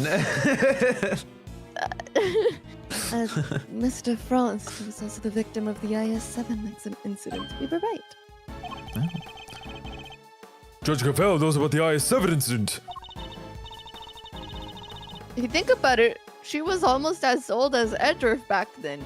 Little baby Gavel. Little baby Gavel, she was like... Abducted! Overruled! Overruled! Anyway, go ahead. Mr. Edgeworth, the IS-7 incident is an 18-year-old case. And according to the police records, the victim's body was recovered and an autopsy duly carried out. Ooh. Sure, that's what the records say. The records can't always be trusted. What are you insinuating? Well, the records say stuff like body totally recovered. Defense back then begged to differ. Not that it stopped the prosecution from shutting them down hard, of course.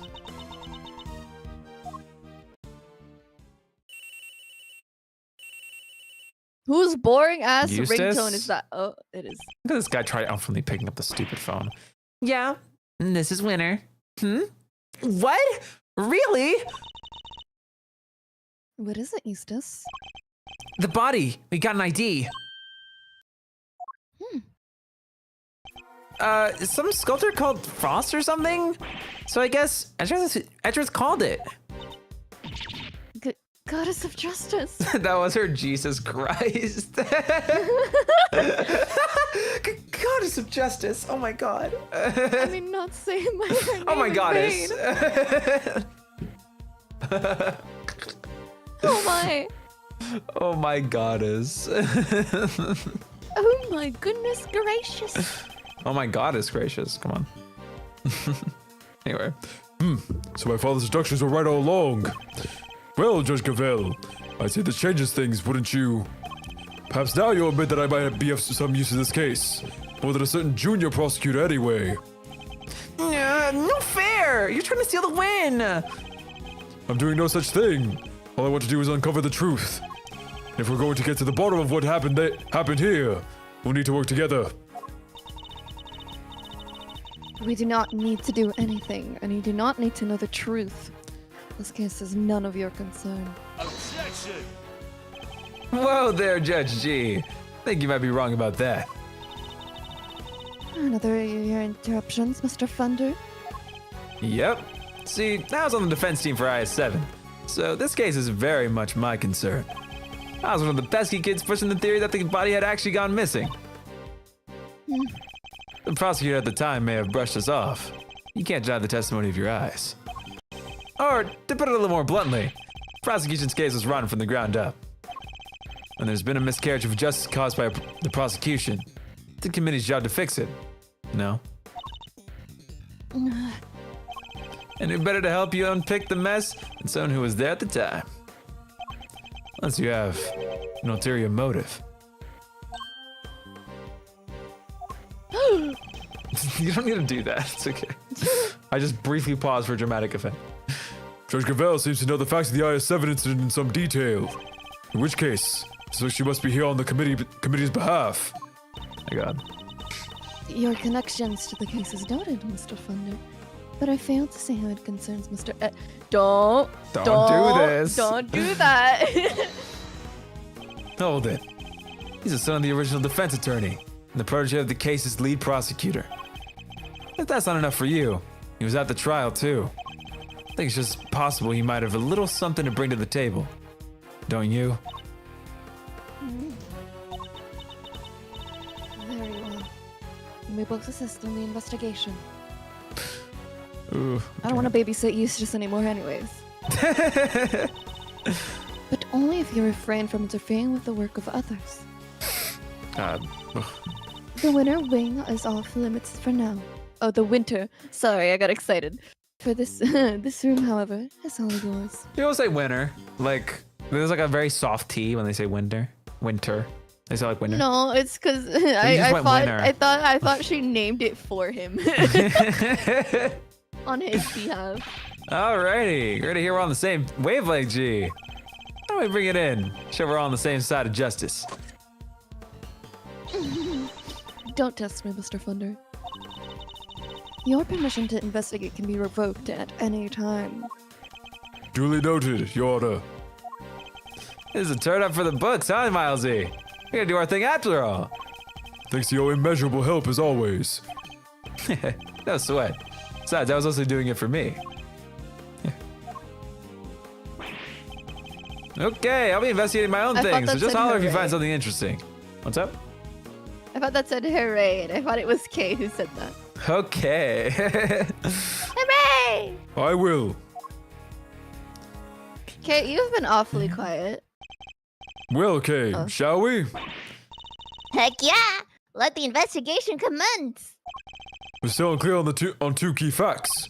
How Mr. Frost's body came to be where we found it, and the source of the ubiquium. You're right. We need some more intel.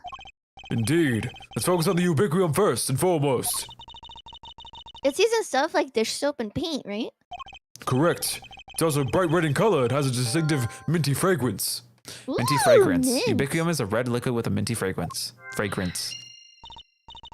Okay, sounds like we know what we're looking for. Begin investigation. Zodiac Hall. Fountain room. We need Gumshoe in this room to smell it out for us. Don't worry, Mr. Edgeworth. And then he gets on all fours and goes. And just like, what is that? Oh, we have a lot of idiots in this room, huh?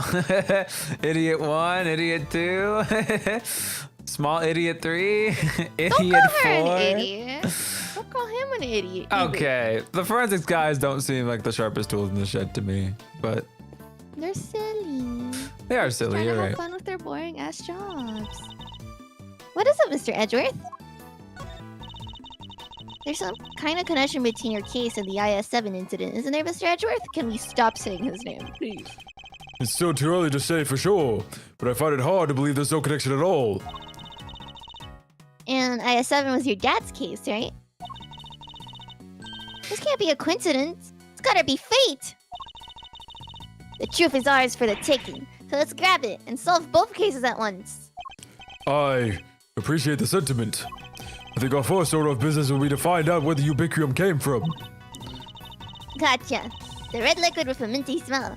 Let's ask around to see if anybody's got clues to offer. All right. So we'll look at everything first this time so we don't miss out on the fun dialogue, okay? Of course. It's a man with a moon-shaped head and a woman with a sun-shaped head. Oh, the thing's on the left. Okay. The man's got a real pained look in his eyes, though. Oh, pained. Sorry. It's okay. Isn't another Paul Alik piece? Yes, from his younger years, when he was something of a dreamer. He depicted those closest to him by means of a motif taken from nature. The piece is titled My Parents. Wow. Guess the mom shone brightest in that house. It's called My Parents. Statue of a man and a woman in old-timey clothes. Did Paul Alik make these as well? Yes, it seems he created them later in his life, once he had begun to make a name for himself. His wife pushed him to sculpt the two of them as ancient gods, and he couldn't say no to his beloved. The title is The Beautiful Goddess Venus and Her Humble Servant. Wow, talk about putting your goddess on a literal pedestal. That's kind of based though. Just a little bit. Not that much, but a little based. Oh, okay.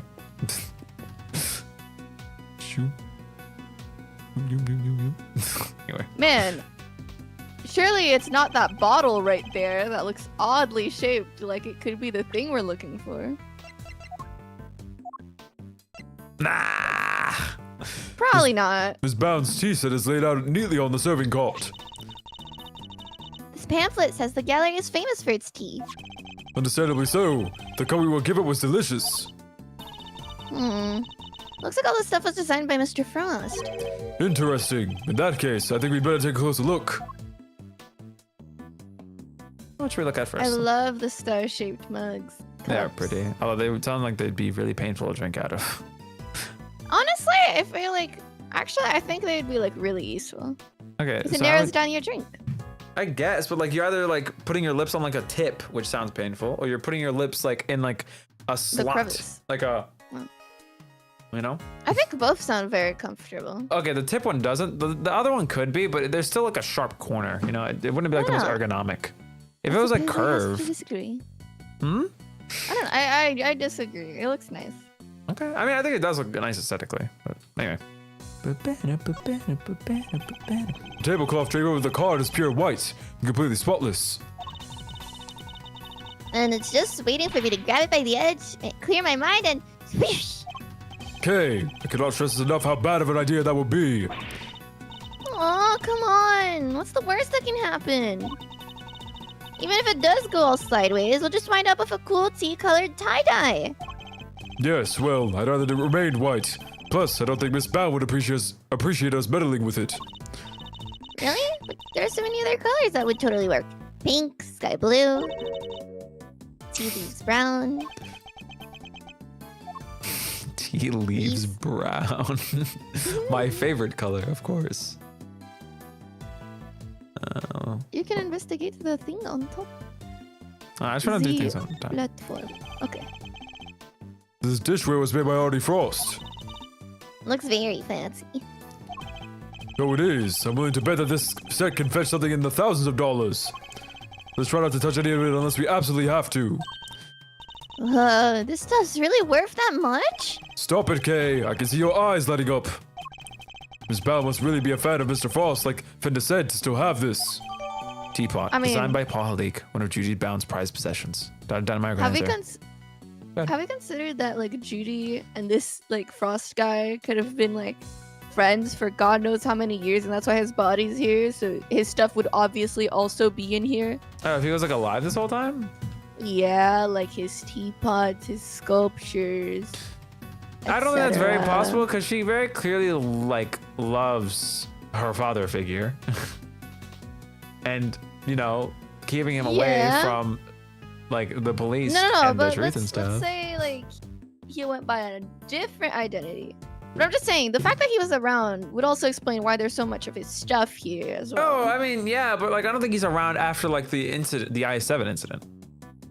Hmm. I don't think so. I don't think so. I mean, he could have been alive, but I don't think they were hanging out like best friends or some shit. You know? Okay, yeah. Just a possibility. But hey, Edgy, What is it? you be careful with that teapot, you hear? Why is Larry so concerned all of a sudden? Oh, hi, Judy. Honored guests. I can pour you a cup if you like. Miss Bound. Judy, I'm good, thanks. No tea for me. You two knock yourselves out. Thank you for the offer.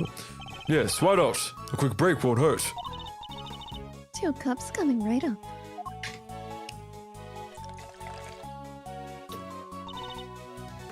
This smells great!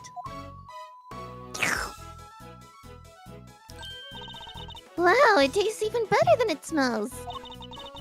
What type of tea is this, Mr. Edgeworth?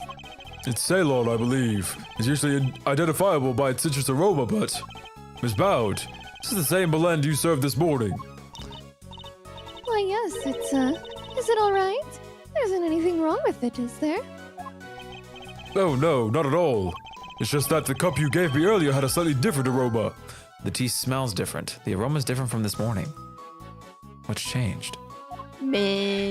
Mint. Really? That's odd. I used the exact same blend both times. I can't see what could account for the difference. Hey, what's the big idea? Quit being mean about Judy's tea, will you? What's gone under your skin, Larry? Nothing. You're just rude. That's all. You didn't even try to call me by the right name. It's Larice Donham, dang it.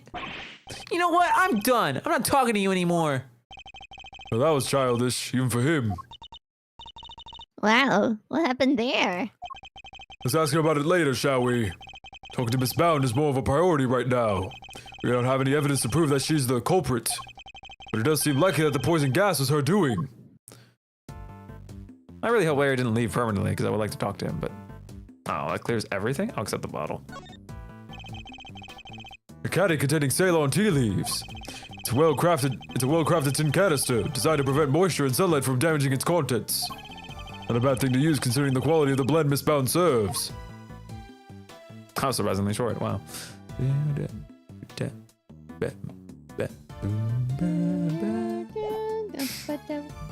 No, he's gone! God damn it, What man. are the things that you do to yourself? Why? I don't want to miss out on this stuff, man. Whatever. To the fountain. Okay. Since the police have already removed the body. Why did the body of a victim from 18 years ago show up? It turn up in this fountain. Why wasn't it all rotten and stuff? Did it slowly shuffle its way here? You know, remind you that zombies aren't real. Seems likely that the body was preserved somehow. Really? Is that even possible? Hey, Mr. Francis guy. Anything to report? Yes, ma'am. Traces of both ubiquium and asphyxion have been detected in the fountain. I'm gonna... Oh, that's you. Sorry. I'm gonna say they were probably carried here by the stream from the autumn wing. In addition to those two chemicals, there's also a large amount of sugar. The composition of the sugar is being analyzed as we speak. The sugar in the fountain? Where did it even have come from? We'll say that... Oh, no, he's over here. Oh. Everything's okay. I need my Larry dose, okay, man? It's very important. My daily dose of Larry. My daily dose of Larry butts. Do you think Larry got a big butt? Let's check. Yeah. Nah, he's flat. It's hard to tell, but look at that arch. I think that complements Look his at that arch. He's No, just there's an leaning arch back. No. But you gotta consider that, like, he's wearing a baggy sweater. So I think underneath that, he definitely has an ass. Nah, I don't trust it. What? I think he's flat butt. Show me. Actually, you know what? I bet his butt's like a balloon and it inflates right before he farts.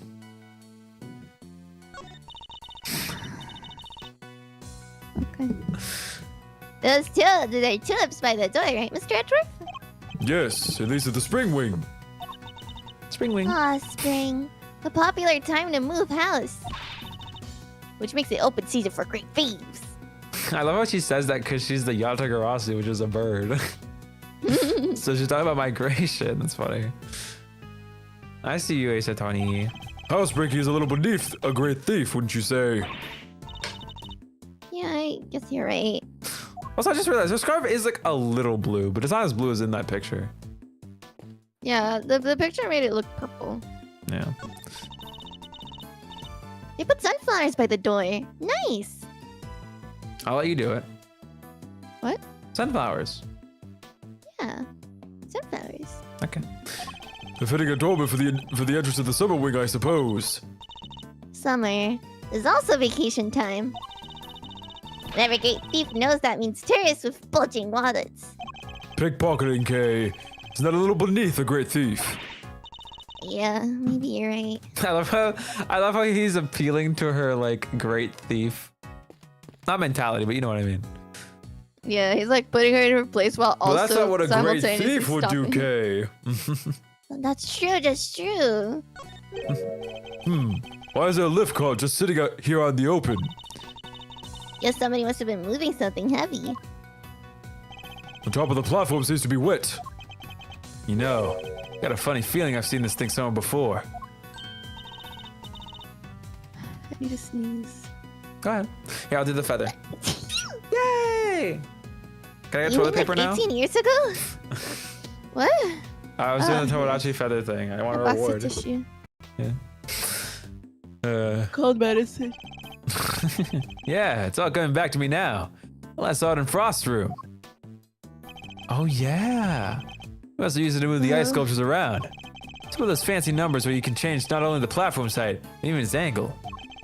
Hear me out. I'm going to make the discovery of a century.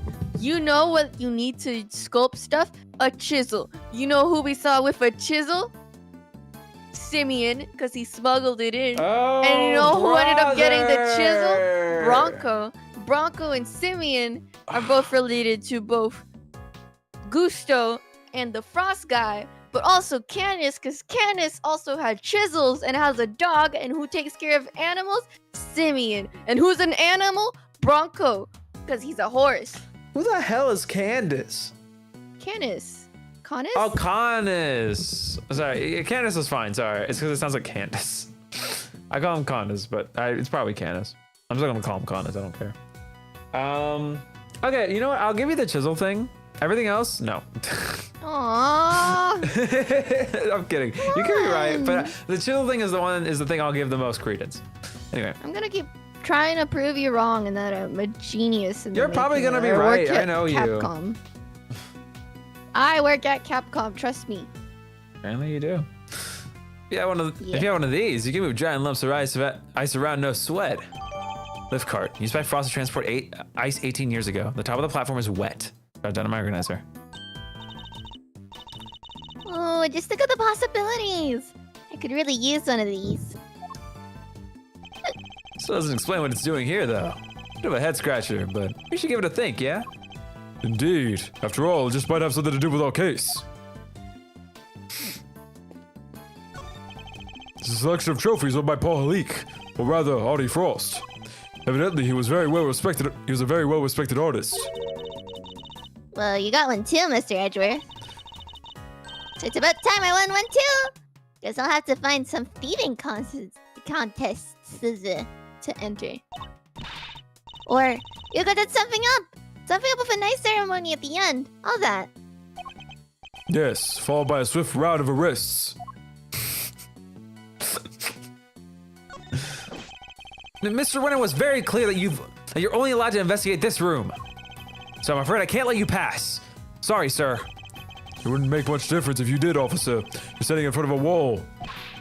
Oh, but we all know a few bricks won't stop you, Mr. Miles Edgeworth, sir. Wow. You actually sounds kind of scared of you. Just what kind of reputation do I have down at the precinct? I mean, Evil. I don't think Gumshoe's doing you many favors, you know?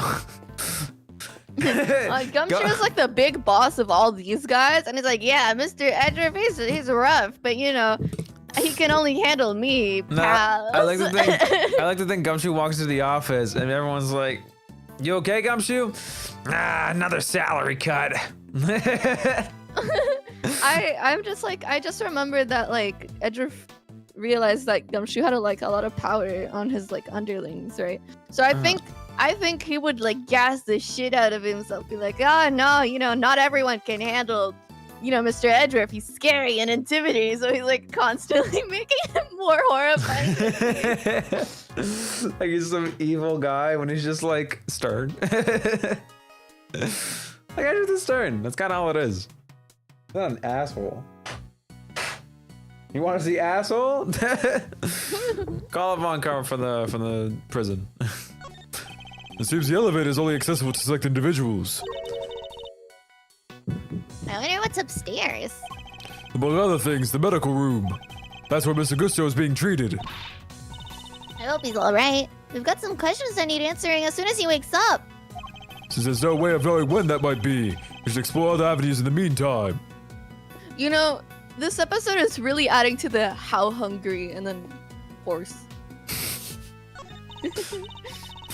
The door here is marked with nice autonomy looking. Autonomy. Autonomy. Okay. She would say autonomy. Yeah. I You finished. Okay, I'm done. And yes, it leads to the Winter Wing. So it's all part of the deception. Okay. I could steal the leaves if you'd like. Make things a little more wintry. I think you'd better leave them alone, Kay. You only get away with that because you're Miles Edgeworth, champ. You didn't. I'm assuming you heard the pun, right? No. I think you'd better leave them alone.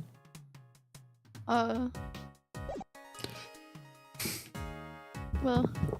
Is your line? This thing in front of the door is a fir tree, right? Yes, they're usually associated with winter, but this door leads to the Autumn Wing. So it's all part of someone's elaborate ruse. I could paint it red for that autonomy feel. Evergreens stay green all year round, Kay. Hence the name. Sure, I knew that. Wait, I'll be right back. Okay. Go for it. I want water. Go for it. I'll get ready for the next thing we'll look at. It's fun exploring the rooms.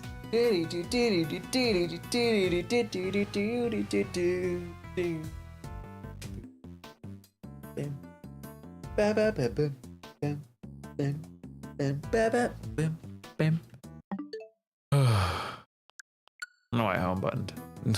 I really want mouse control in this game. It will be so awesome. It will be so awesome. Capcom, please, please add mouse controls to Ace Attorney. Please, please. Do it, Capcom. You won't. No balls. I don't know, man.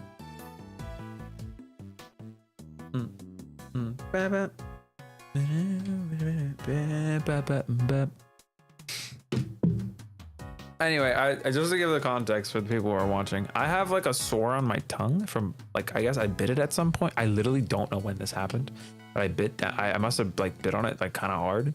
Now there's like this really painful sore on my tongue. So like speaking, swallowing, eating, everything hurts. It sucks. Keep feeling this goddamn burning, stinging sensation in my mouth every like 5 seconds. It sucks. Ugh. Just take a painkiller or something. I'll bear it. It's fine. And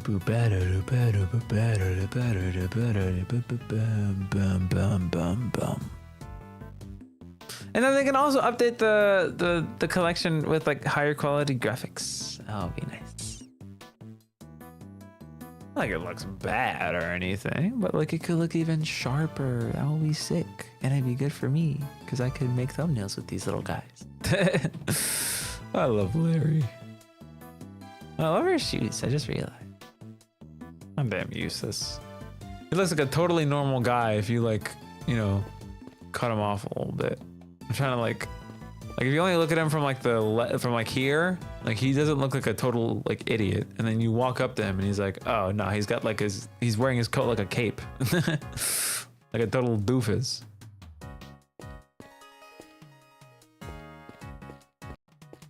That's just walking in place. What is he doing?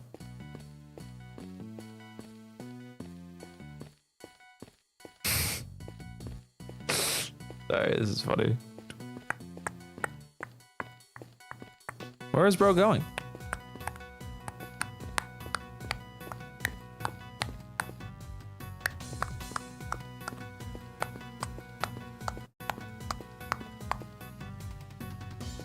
Oh yeah, anyway, from last stream, by the way, if you haven't noticed, I obviously got the audio fixed. It was really just like, I needed to plug my capture card into the right USB port. It's still doing this weird thing every like few minutes where like it'll skip, like the audio will skip for a second. It's not that big of a deal, but it's kind of annoying. So I'll try and fix that too. Somehow, maybe, I don't know. We'll figure it out. I've been thinking about like, if I play any of like the super high resolution games on Switch 2, I was thinking about like streaming in 1440p. You guys can get a taste of what it looks like. Although it feels like a stupid idea because YouTube compression and bitrate probably won't even make a difference ultimately. And it's a lot of extra stream for my computer. And I'd probably have to make a whole new, I have to like redo my entire layout in a new canvas resolution. It'd be terrible. I don't know. I'll think about it.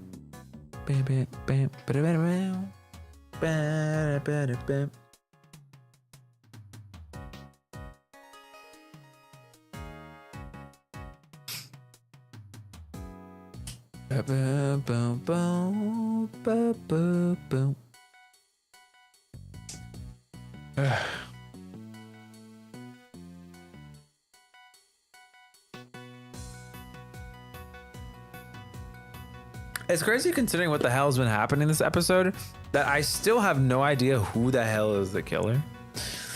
I don't think it's Scone. It could be Gusto.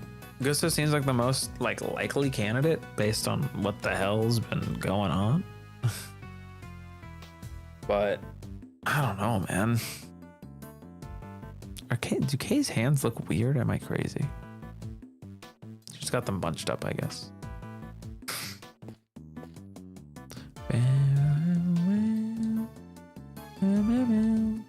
God damn, Edward. Why you got your goddamn fist clenched? Why everyone got their fist clenched?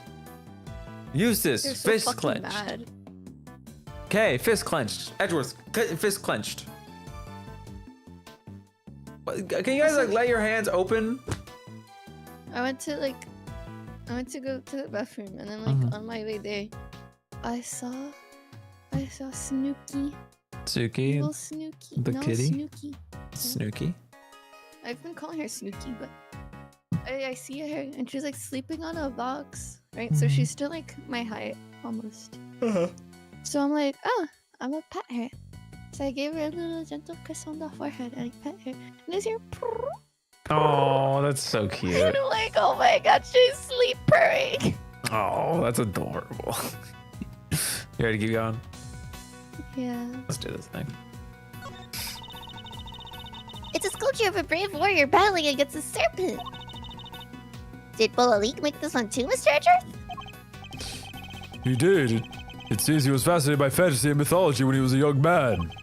This piece embodies the tragic yet gritty determination of the young as they face an impossible situation. It's called the math test. Talk about relatable. Hashtag relatable, Mr. Edgeworth. Speak for Have your you gosh been darn hitting on siggity those hashtag selves. tweets, Mr. Edgeworth? Have you checked the gram, Mr. Edgeworth? What's wrong with you? No? No. Who's out checking the other flipping gram, RN? In the color and aroma, I say this is a puddle of shit. Okay. Wow, did Larry shit himself earlier? No wonder he's called Butts. I'd say there's a pile of spilt tea.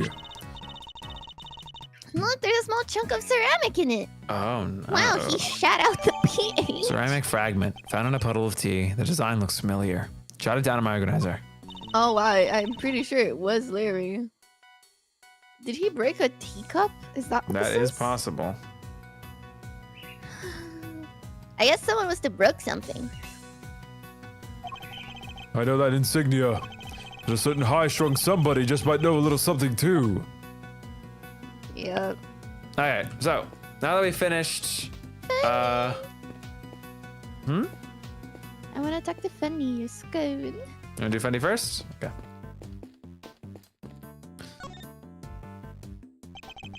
Hey there, Mazzarino. What's the situation with the investigation? Things are progressing. I think a fuller picture of what happened is beginning to emerge. Good to hear. Guess I better step up my game too then. Alright. This case seems to have a lot in common with the incident from 18 years ago. And how?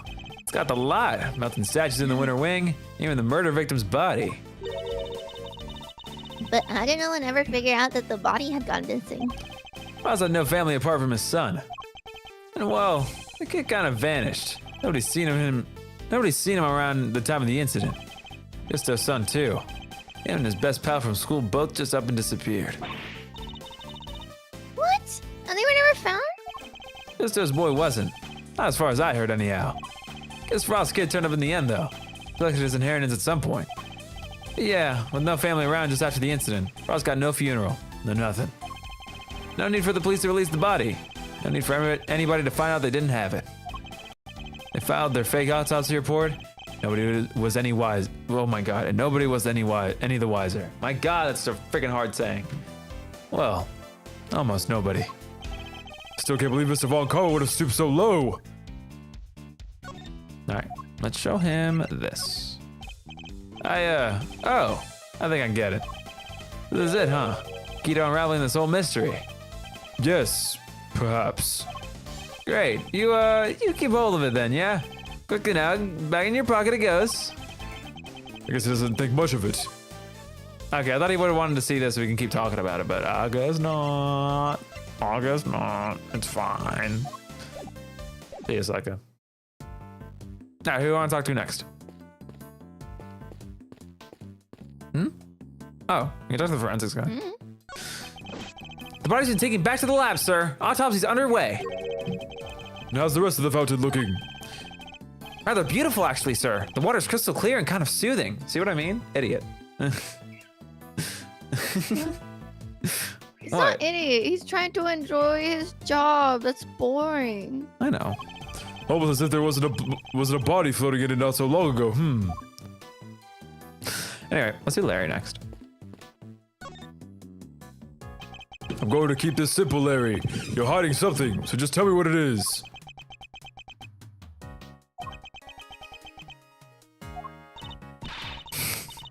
Whoa, quit it with the glare off, you two. It's weird. Oh, come on, Kay. You know me better than that. I wasn't Wait, did I read staring. that right? I was just struck by an idea for a picture. Now, Edgy, he was glaring. Yes, and I'll keep glaring at you until you tell us what it is you're hiding. What's up? Did I read that right? What? Oh, I guess I did. No, you did. Cut it off. Cut it with the glare off you two. It's weird. Oh. Quit it. I already told you. I'm not hiding. I'm not talking to you anymore. You're talking to me right now. I mean, from now on, I'm not talking to you ever again. Starting now. This is getting me nowhere. I suppose I'll have to figure out what he's hiding first before I can get the whole truth out of him. Man, Kibi really had something to say about this.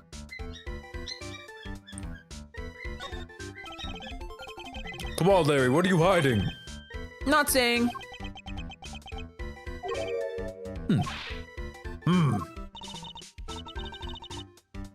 Look, you two. No time for this. No time for kids games. I certainly wasn't playing. It's pretty clear Larissa isn't gonna talk to you. Oh, he'll talk. Don't you worry about that. Did you know what Larry is hiding? I think I might have an idea of what it is. Perhaps presenting him with the right piece of evidence will force him to come clean. Would you mind taking a look at this for me, Larry? Why would you show me that? Tell me, what is it about Miss Bound's tea set that's got you so agitated? No. If you won't tell me, then perhaps you prefer to explain it to Judge Cavell. Wait, don't make me look bad in front of Verity. She thinks I'm a sensible, cool, clean-cut guy. I don't want to see. I don't want her to see her. I don't want her to. I don't want her to see the real me, the real low-down, dirty me. I'm not so sure anybody here thinks you're particularly clean-cut, Larry. But if you don't want her to think badly of you, the best thing you can do is talk to me. All right, I'll talk. All right, Larry, enough is enough. Now confess.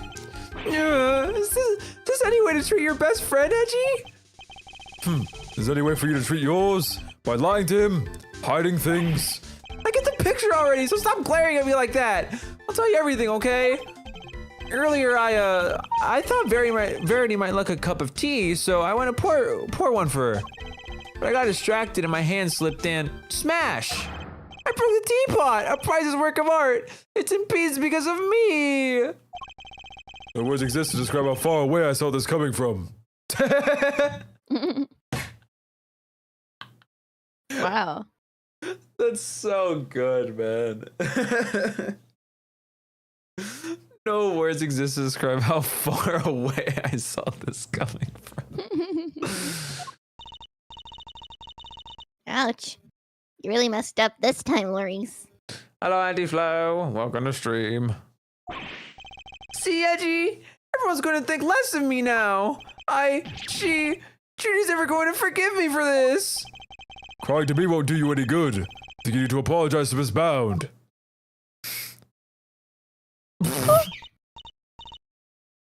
My teapot. I see. I really want to make the joke, but I can't. I have to type it. What?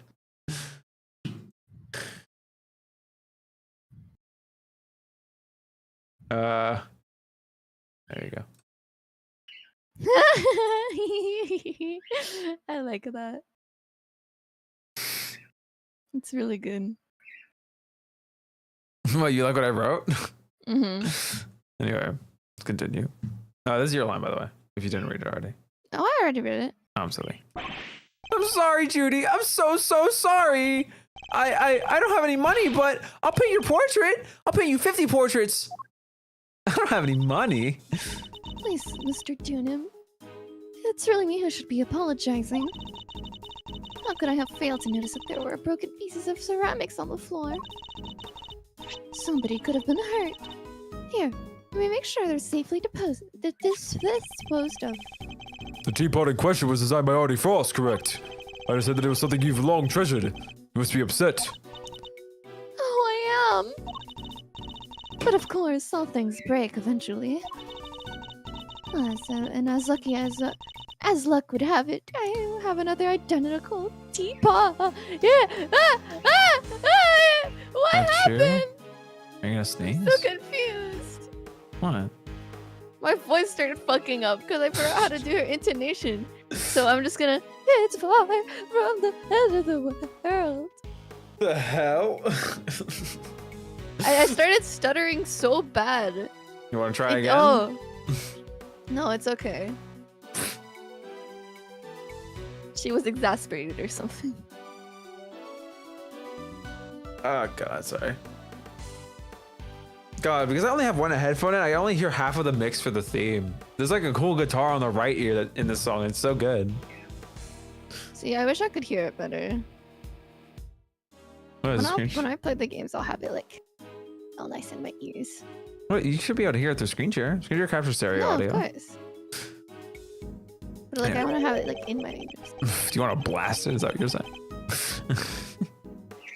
Is she less attracted to Mr. Frost's work than she used to be? I can't believe this, Judy. You're the sweetest, the kindest. This other teapot you're talking about. It's the one sitting on top of the cart right now, right? What do you mean? Yeah, so when I smashed the first one, I tried to hide the pieces in the bottom of the cart. And that's when I saw the other pot under there. So I took it out and basically switched the two pots. Oh, that's what, I thought it was a cup. No, it's at the teapot. I'm stupid. Switch teapots. Larry swapped the pot he broke with a different one.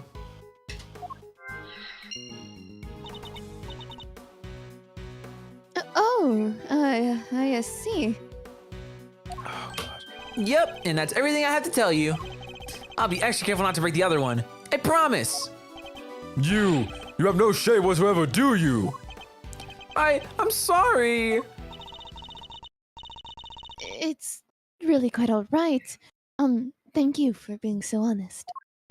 See, Edgy, isn't you the absolute best? I trust you won't take advantage of her kindness and will make amends somehow. I sure will. Once I make it as an artist, I'm gonna give her one of my many paintings. She was one of my models after all. It's only fair. This rate suspects he's likely to make more trouble than amends. But you think it would be better for you to keep out of her way for a very long while? Oh, but I will be keeping out of her way, because I sketched her and the others already. Her and the others? Keen to see my work, huh? Yeah, I drew a few great sketches of some ravishing beauties. Wanna see?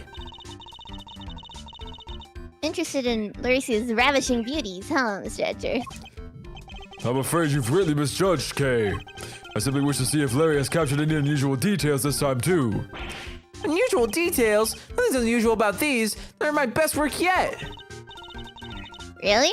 Now I want to see them too. You talking about any artwork you recently drew? Sorry. Wow. Oh, you're a sweetheart, Kay. All right, let me dig them out for you. Give me a sec, okay? So you might as well take a look. So, these sketches of yours. Seriously, Edgy, if you want to check out my art, you should have just said so from the get-go. Here, feast your eyes on this.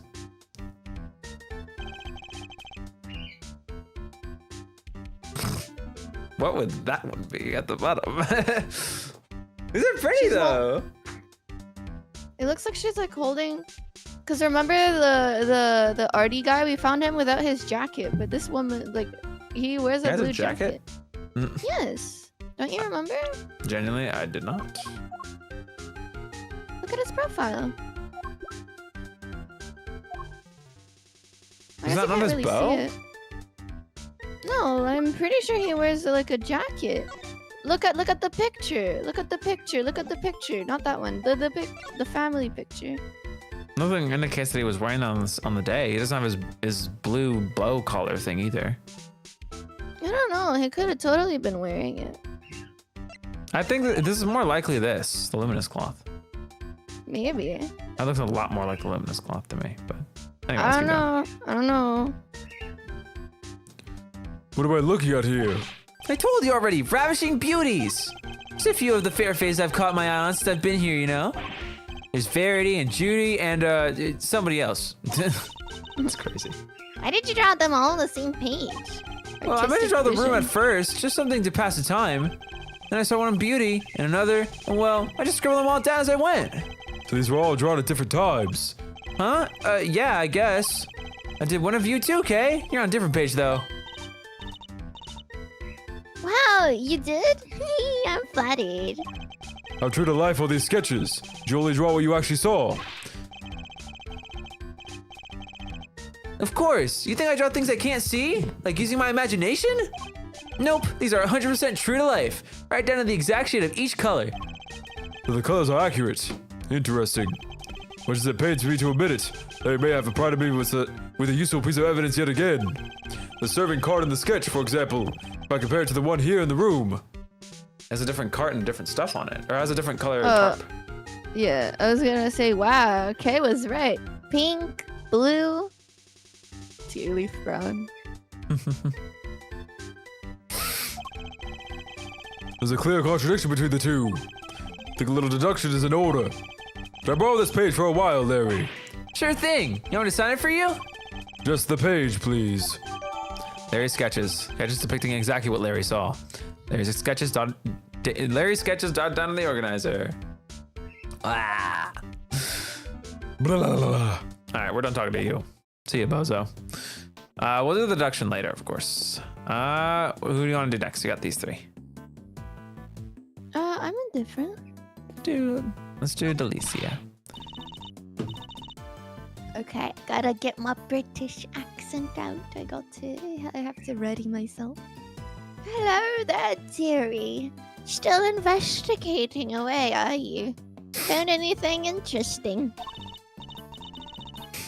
No, dearie. Well, nothing much anyway. Silly girl!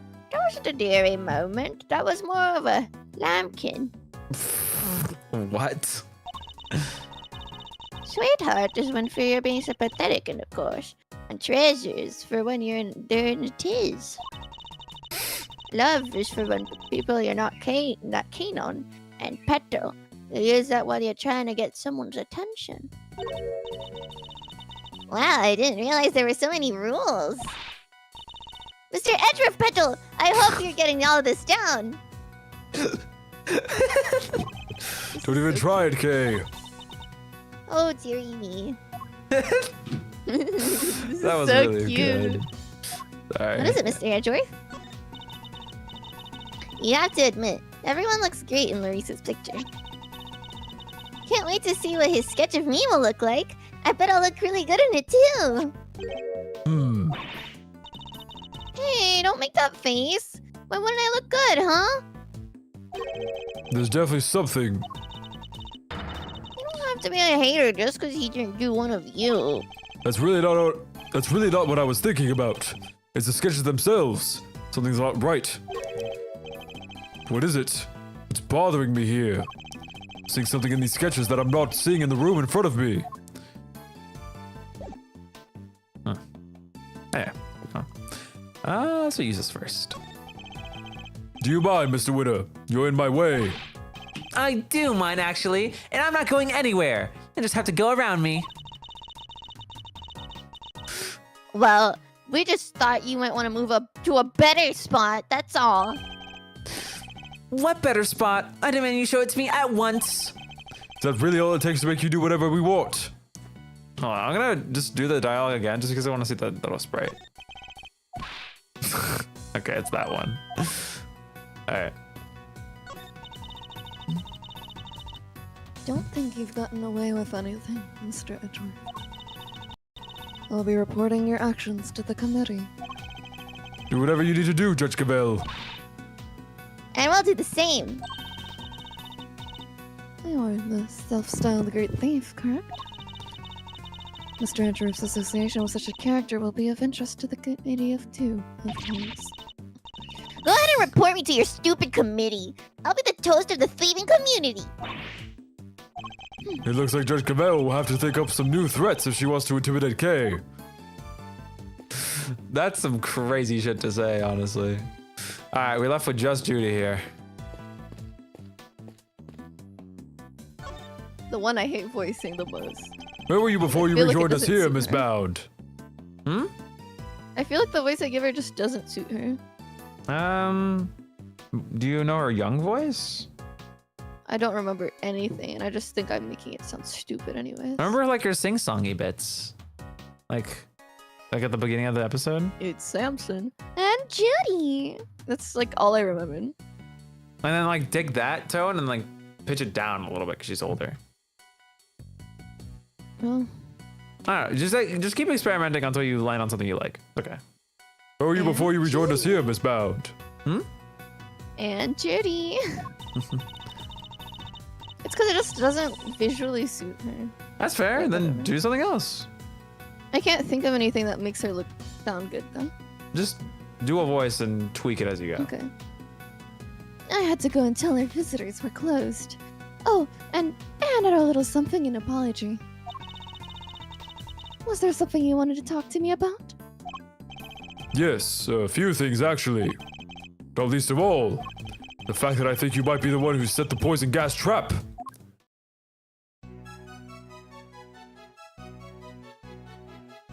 It's Samson. And Judy!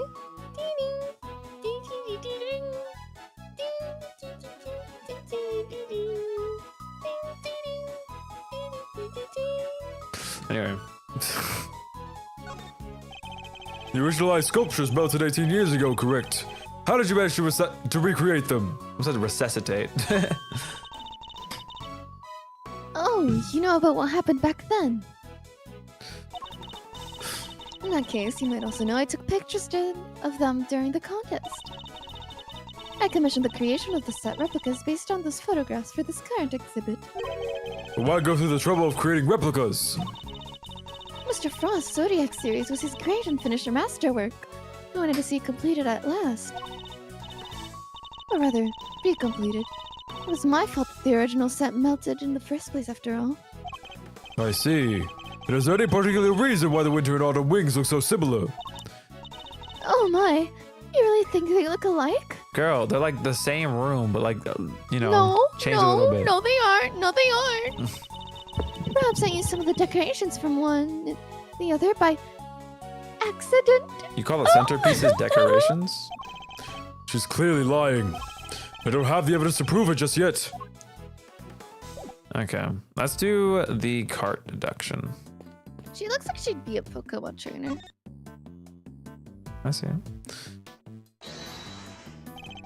This be related to the evidence somehow.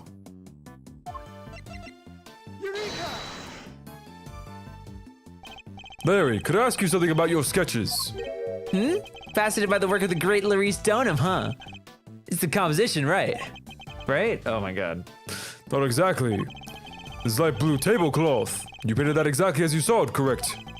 I already told you. Everything's exactly as I saw it. Oh my god, my tongue.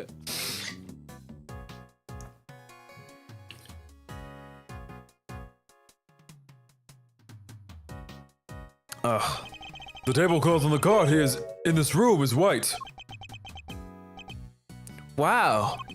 Your head's so full of crazy theories. The simple stuff just passed you right by, huh?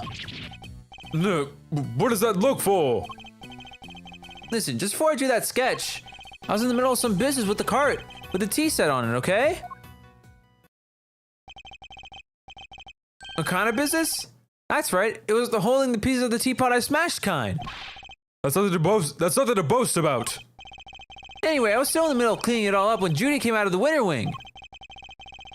I didn't want to get busted for breaking the teapot, so I quickly dove out of sight.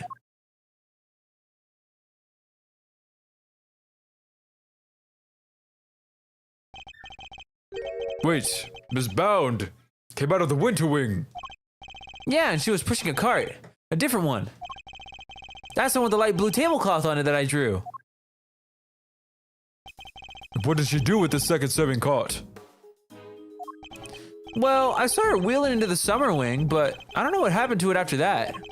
When she came back out, she was pushing one of those other carts, the kind you can lift stuff with. A lift cart? Yeah, so I called out to her, but she just ran off and left it behind.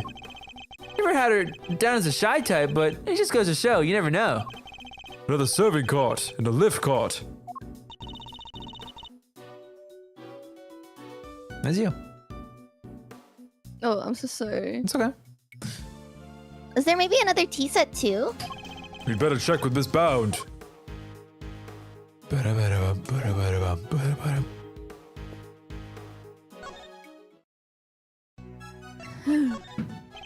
Are there 2 serving carts here at the gallery, Miss Bound? Oh, yes. Why do you ask?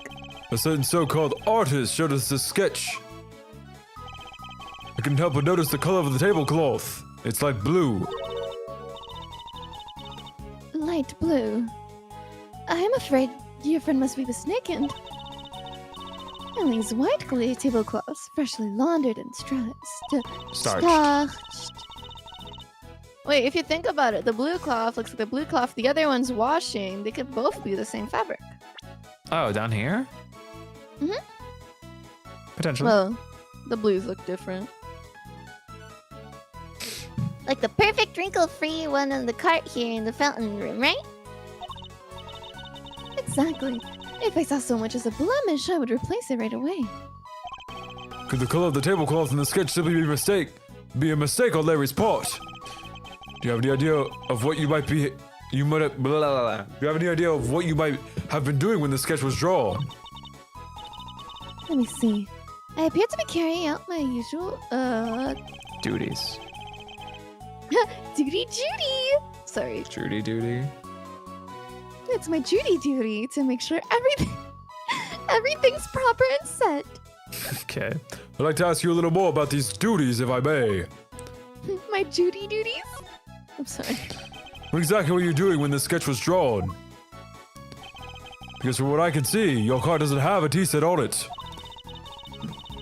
I was delivering some chocolates to the investigating officers. Aw, I'm jealous. I love chocolate. Well, there are a few left over here, so... Here, for both of you. I made them myself. I hope you like them. Woohoo! Thank Mrs. Bound. Well, why not? They're a little melted, but I suppose it's because they've been sitting around in her pocket. Chocolates. Handmade by Bound. Slightly melted after being kept in her pocket. Jotted down in my organizer.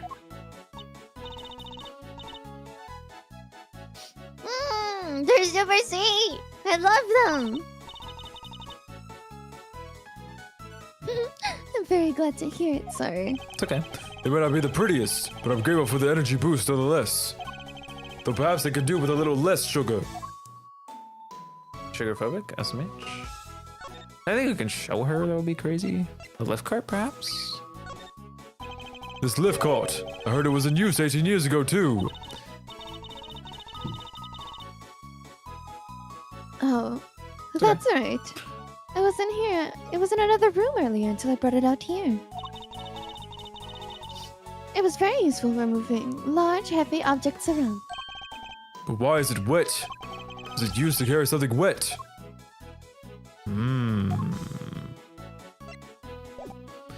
Curious. Alright, the question now remains, what the hell do we do now? Dr. Fendi? Fendi. Eddie Fendi. Must be something I'm not thinking of. I think it might just be time to puzzle. Okay. La la la la la puzzle. La la la la. You ready? Mm-hmm.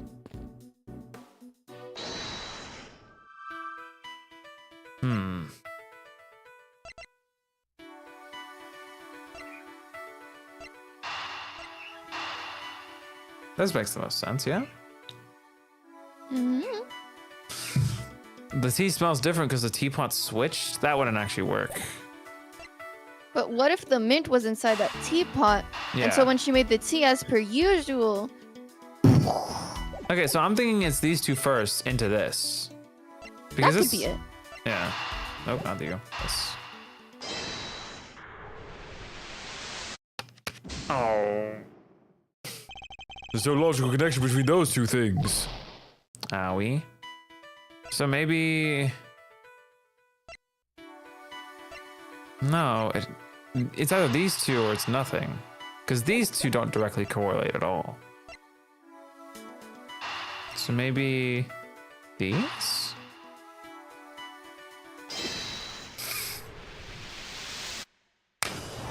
Okay, we got it. I suspect the difference in aroma we notice is due to the teapots having been switched. You do? I can't see what else it could have been. The tea itself hadn't changed. Why don't we ask Miss Bound just to be sure? Miss Bound, the difference in aroma we noticed. You think it could have been because of the different teapot? I suppose so.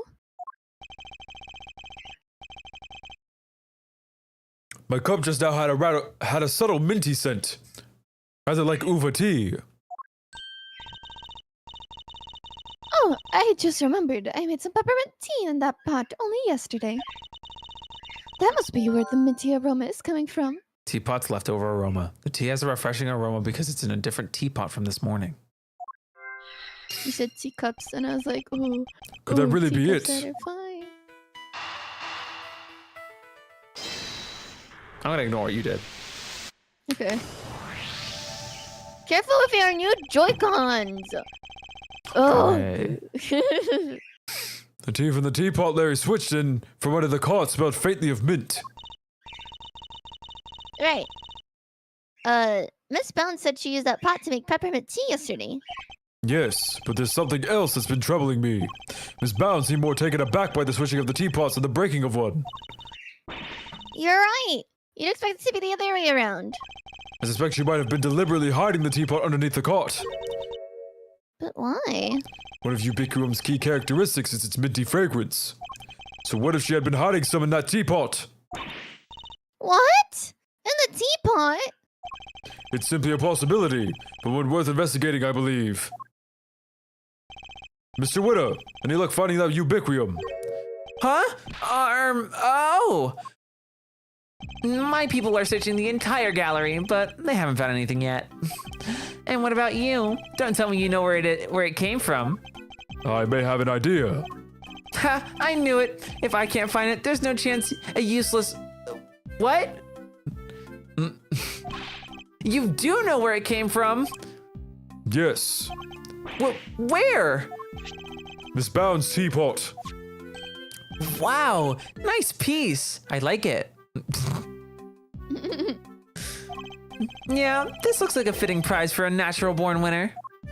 It's not a prize. It's a vital piece of evidence. Oh, it's just evidence. Then I'll have one of the forensics people check it out.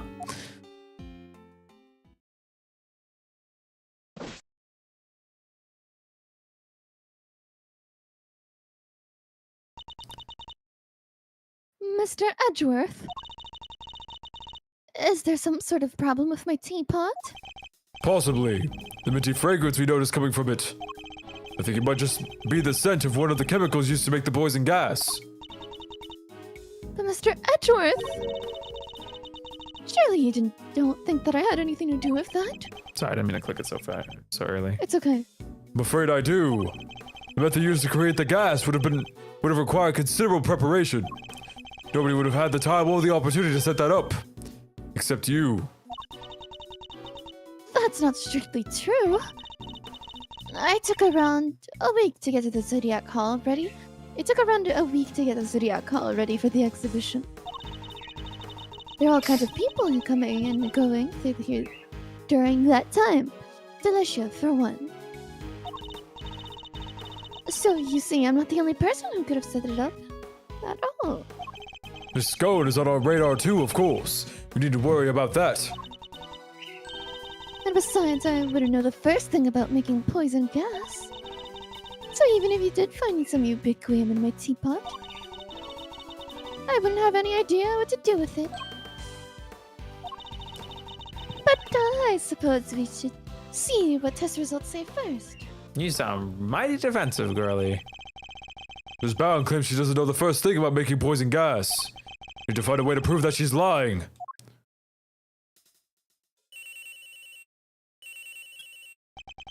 Edgeworth speaking. Sir, it's me! Oh god, another tongue-shattering voice. Character. Is everything alright, Detective? Everybody's left the winter wing. It's just me in here now. Which means I can tell you what we found out. You really shouldn't be sharing information about the investigation. But after the past week or so, I'm not about to stop him now.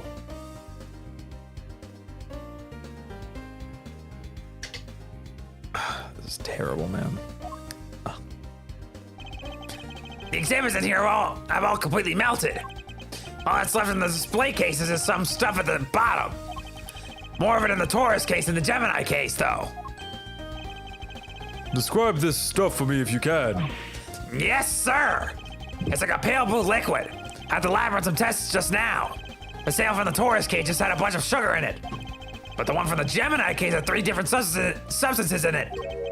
Which were? Sugar, salt, and blood. Blood? What are salt and blood doing in the Gemini case sample? Oh, what if they took the fucking water from the case 18 years ago and remade a sculpture with it?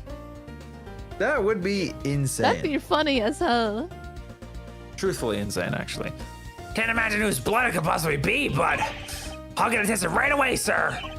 Please do, Detective. Now, I also spoke over the radio with the forensics guy working in the fountain room. He said he just got word that the sugar they found in the fountain matches the sugar in the pale blue liquid. I see. That might well prove to be a significant development. Gemini case analysis results. Results of the analysis conducted on the melted contents of the Gemini case. Jotted down to my organizer.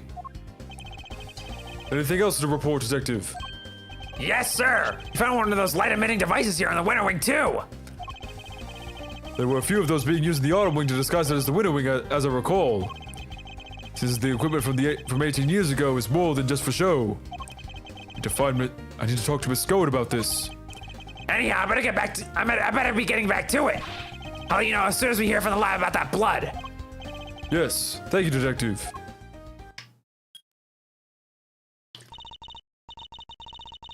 Was that Gummy? Seemed like he had a lot to say. He did, and all of it very useful. If I'm going to prove that Miss Bounds' claims about who could have set up the poison gas trap oh my god, this is too much of a sentence.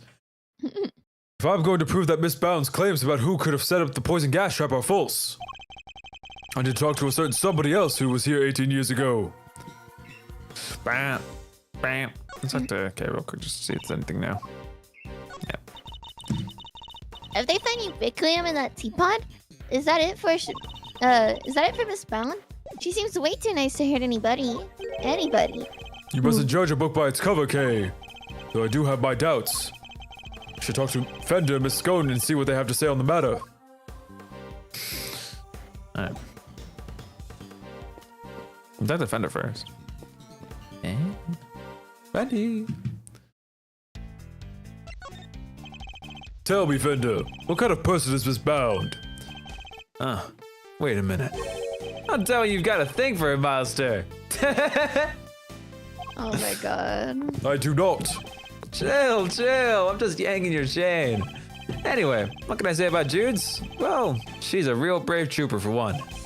What else do you call someone who waits around for 18 whole years like she has for Samson? Even after his extended family kicked her out of this place. What? They threw her out? Yep, Jude wasn't technically a part of the family, so there was nothing she could do. She had nothing. Nobody. No job after Samson took the fall. So she had no choice to take what he taught her and make it her own way in showbiz. She's retired from all that now, though. Yes. Why did she retire? She'd finally made enough to buy the whole place back. Damn! She even got the Ultimate Cookbook back from the Tangaroa group after they basically stole it. Bound's actions. Bound recovered the house and the Ultimate Cookbook for Tangaroa's sake. Guess this place and everything to do with it was all she ever cared about. She just wanted it back. All of it. Fender seems very sympathetic to Miss Bound's plight. From a less charitable perspective, she has, in a way, taken everything from Mr. Tangaroa for herself. Interesting. Nothing here, nothing here. Hello, guy who's just standing on the edge of a fountain. Anyway, nothing for these guys. Let's talk to Scum. Miss Scone, I'd like to ask you a few questions if I may. Of course, dear. I forgot your voice. Oh, okay, there we go. You'll get it back. Fly away. Anything for you, Moses smiles in. Dear sweet little tooth decay. That's amazing. I love that. Tooth decay. You get it, right? Awesome. Okay, good. Of course I get it. I'd appreciate it if that was the last time you called me Milesy Smilesy. I get it.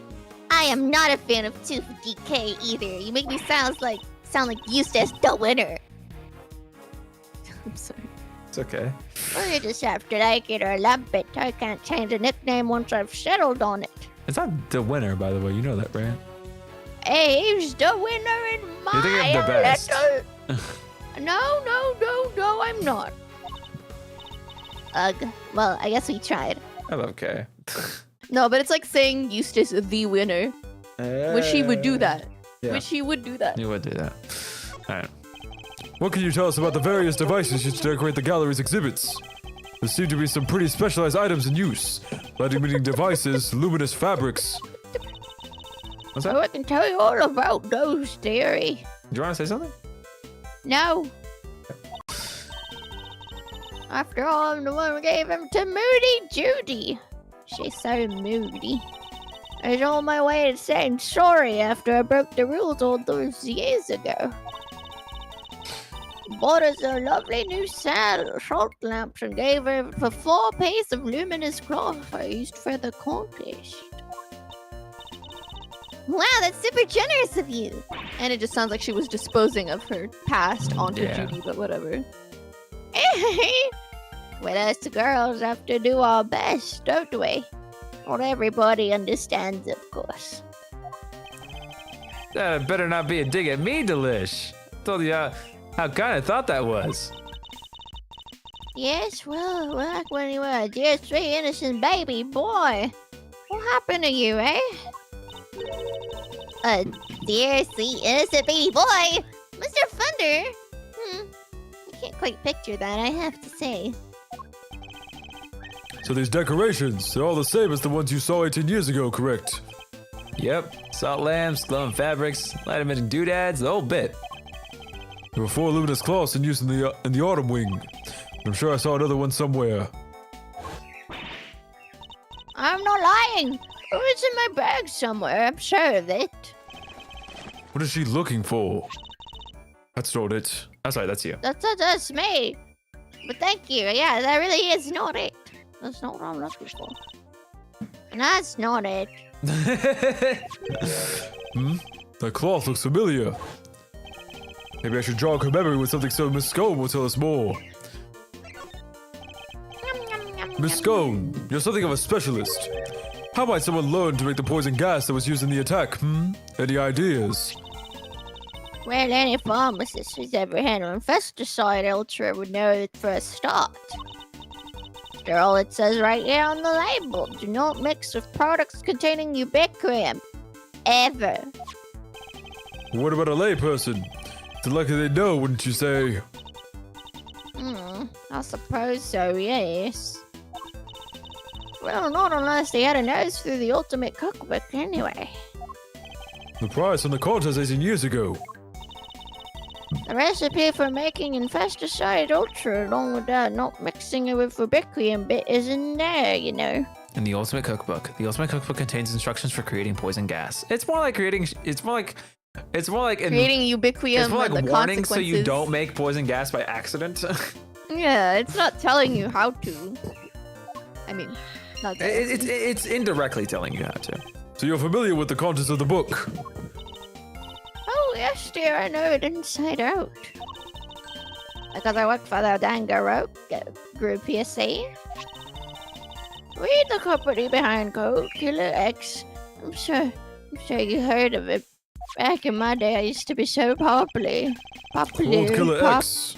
Fights back sniffles and sneezes with ease, apparently. Sorry. After Sammy Poople was found guilty, the companies took custody of the book. But they only grant the most trusted people access to it, of course.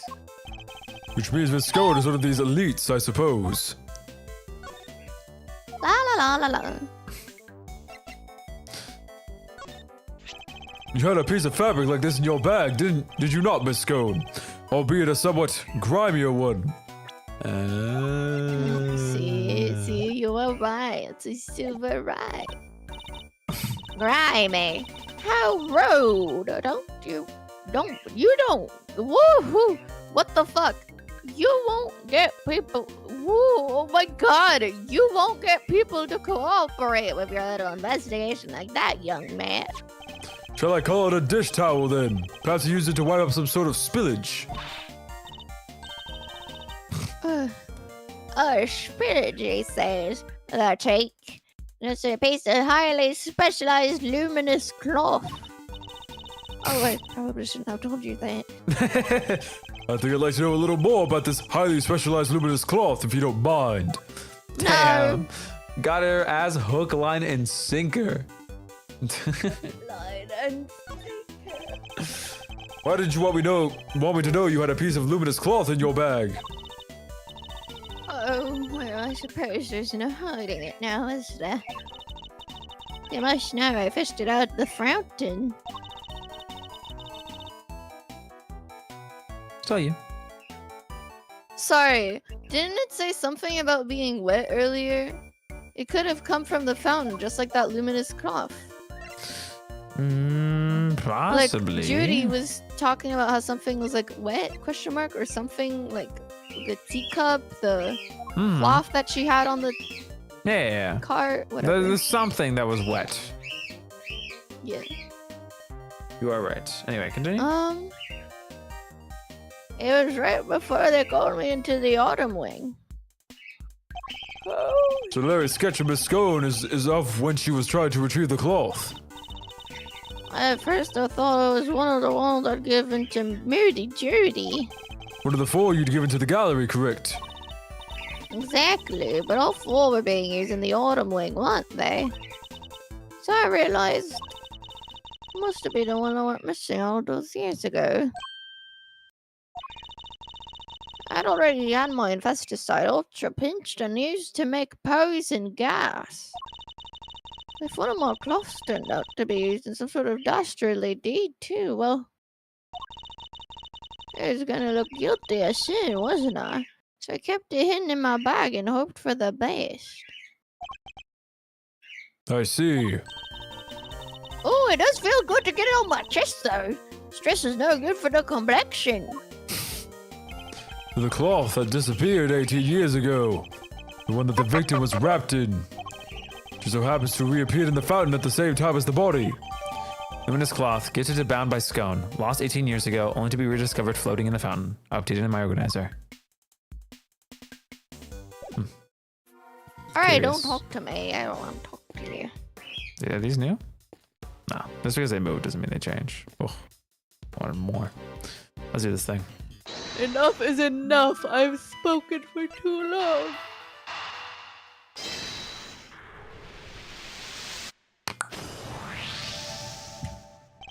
The ultimate cookbook contains instructions on how to create the poison gas. And the current owner of that book is none other than Miss Judy Bound. No way! You mean... I'm afraid I do. Miss Bound would have been perfectly capable of setting up the gas trap. Man TV. Finally, we can prove that she's been lying to us. Investigation complete. And that's that. All that's left now is to await the results of the test on the teapot.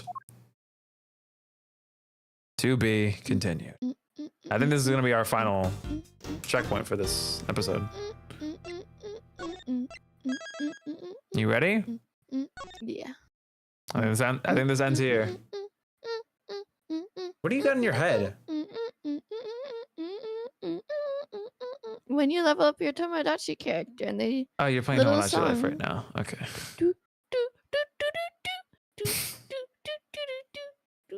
What? Nothing. Anyway, let's continue. Ugh.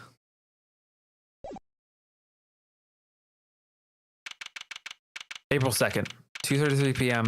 Zodiac Hall, Fountain Room. The test results have just come in, sir. Trace of ubiquitin were found in the teapot. They were. Oh god, my tongue is really in pain, man.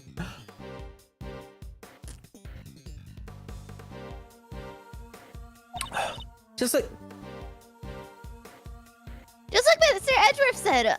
I didn't even realize I was the one who had to speak. curse you! You better not think this means you beat me. You really need to drop this obsession with coming in first, Mr. Winner. We're all on the same side here, remember? We're all trying to get to the truth. What? But the first is best. Everybody knows it's better to be the winner than a loser. That's really no way for a prosecutor to think. Not a successful one anyway. What? But I... Enough. Mr. Edgeworth, please refrain from taunting the boy. Ignore him, Eustace. He isn't worthy of your attention. But Gavel... Oh, all right. Oh, he's looking up to Edgeworth now. That's so cute. Why don't I take care of things for now? In the meantime, you can perform the far more important task of going and checking on the victim. Oh, yeah. Good idea. I'll be right back. Excellent. We shall see you shortly then. Mr. Winner's annoying, but totally harmless. Judge Gavel, on the other hand. No. Miss Bound, perhaps you would try to explain why traces of ubiquium were found in your teapot? I had no idea there was anything like that in there. Perhaps it was one of the ingredients I used in the dishwashing soap I use? So you're telling the court that you do not intentionally put ubiquium in the teapot?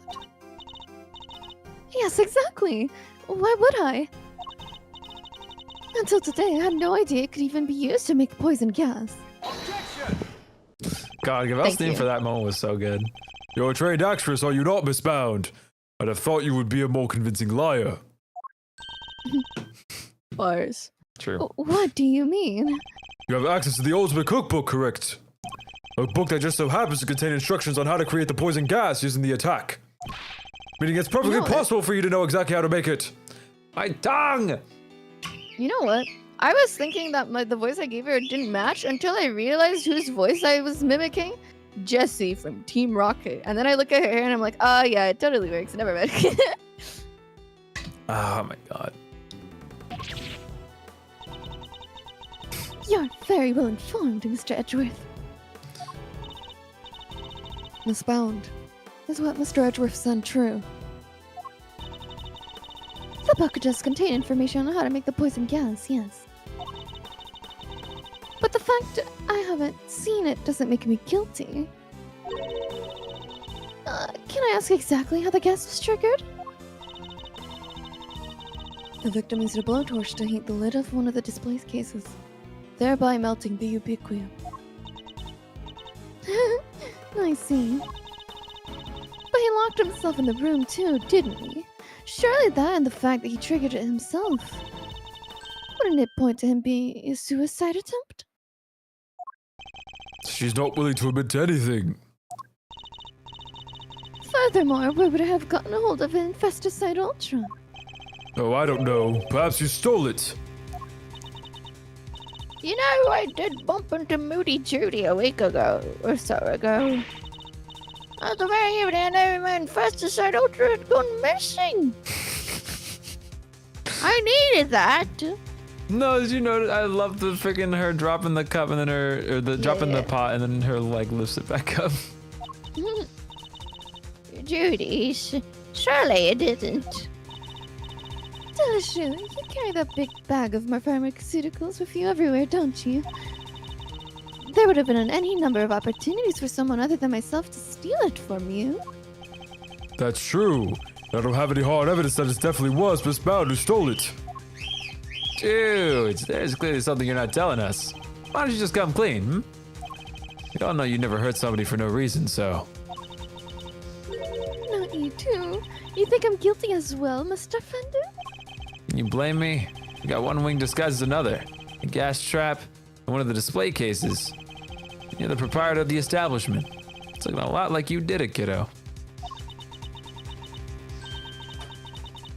You've got this all wrong. You have to remember the gallery doesn't have any security cameras, nor any security personnel. If some ill-intentioned person or other wanted to get in and undetected, I don't think they'd have much of a problem. Wow, you're practically asking to get Burglarized. Yeah, I said that. You need to be more careful. A great thief could have had a field day in here. And I don't think she's joking.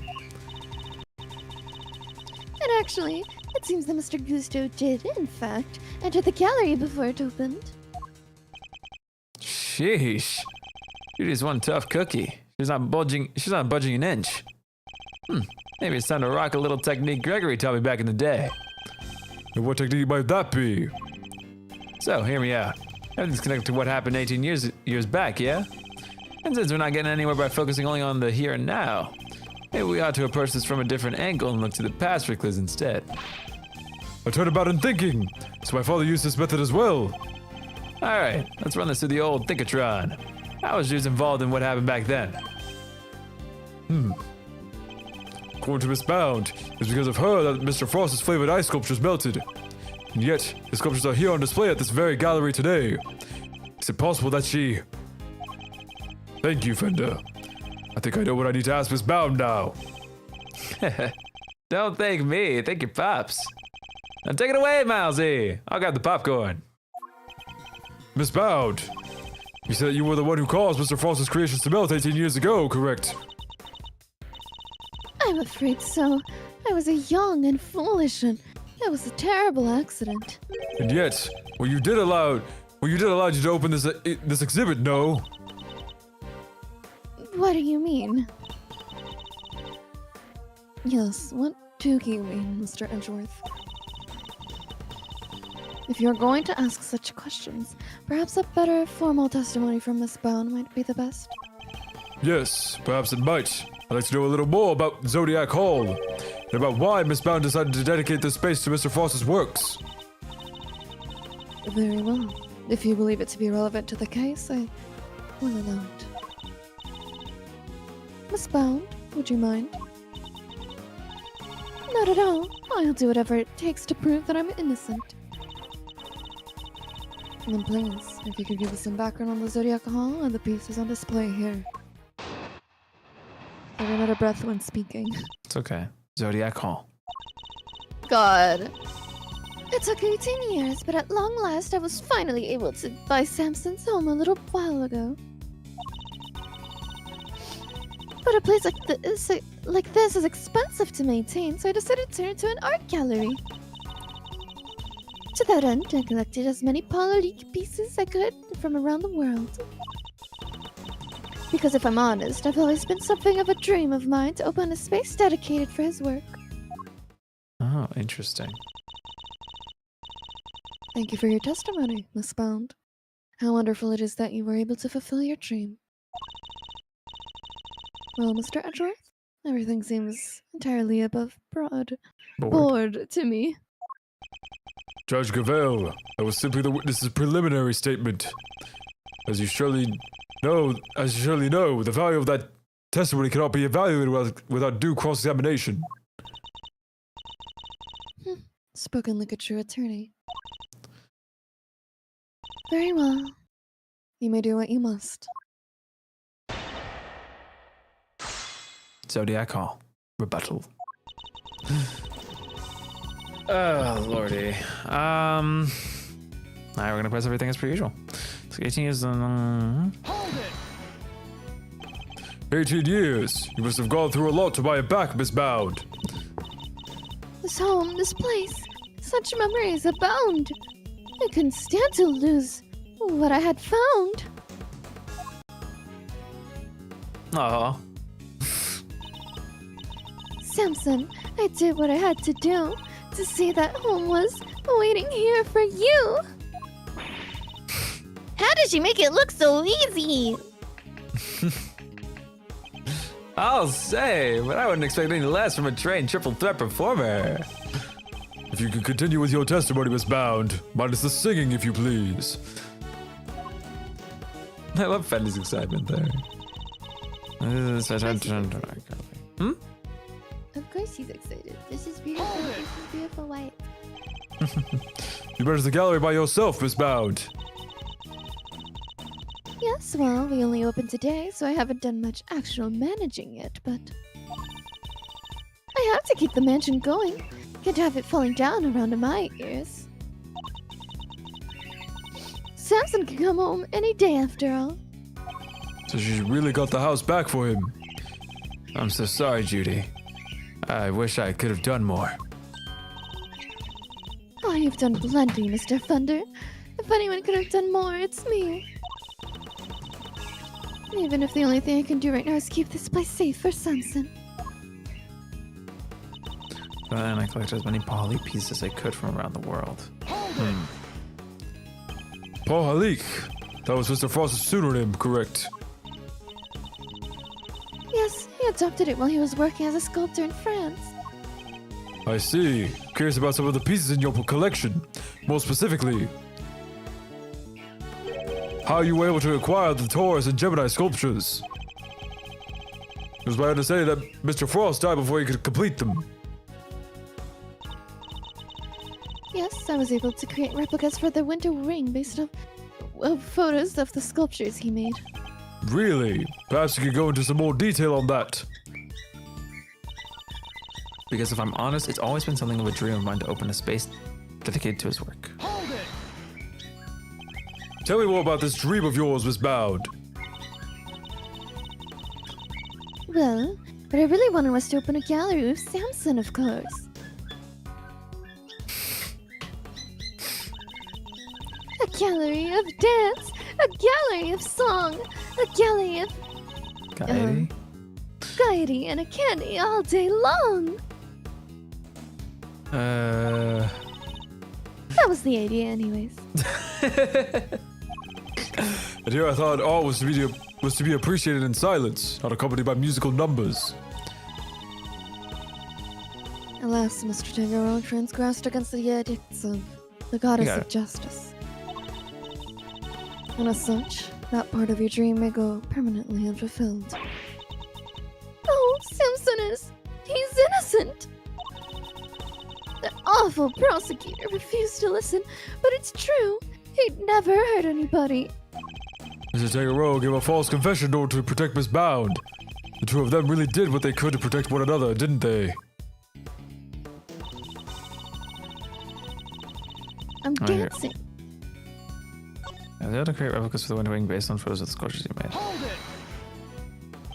These photos you mentioned, you mean the ones you yourself took in Mr. Frost's room 18 years ago?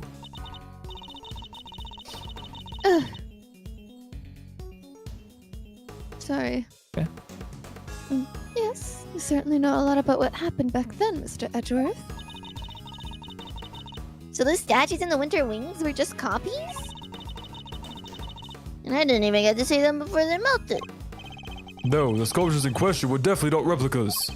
Which means that Miss Bound is lying. I know, it's such an awful shame. And after we went to the trouble to recreate them too. The sculptures in the Winter Wing weren't replicas. They're the very ones from 18 years ago. And to show I'm aware of that, I'll never get to the truth. Brother, I did not take that jump in logic yet. I was thinking about that there was blood found in the statues and like, yeah. That is a good point. Why would they contain salt? It's definitely, or not sugar, sorry. It's sugar, blood, and was it salt? Yeah, it's salt, I'm not insane. Yeah, why would there be salt if these are recreations? I'm ready to do it. Do it.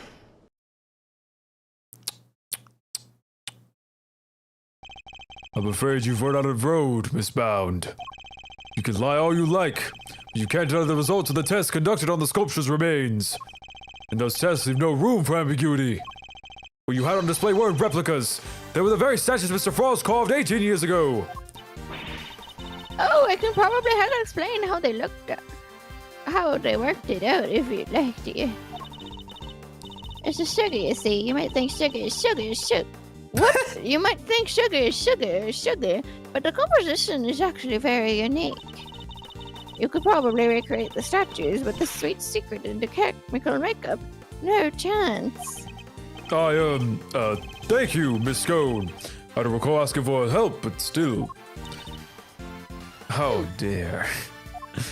To put it simply, the statues didn't disappear back then because they'd melted. They disappeared because you spirited them away and kept them hidden for these 18 long years. What? She kept a pair of favorite ice sculptures around summer for all that time. It's not the most out there idea in the world, assuming you had a big enough icebox.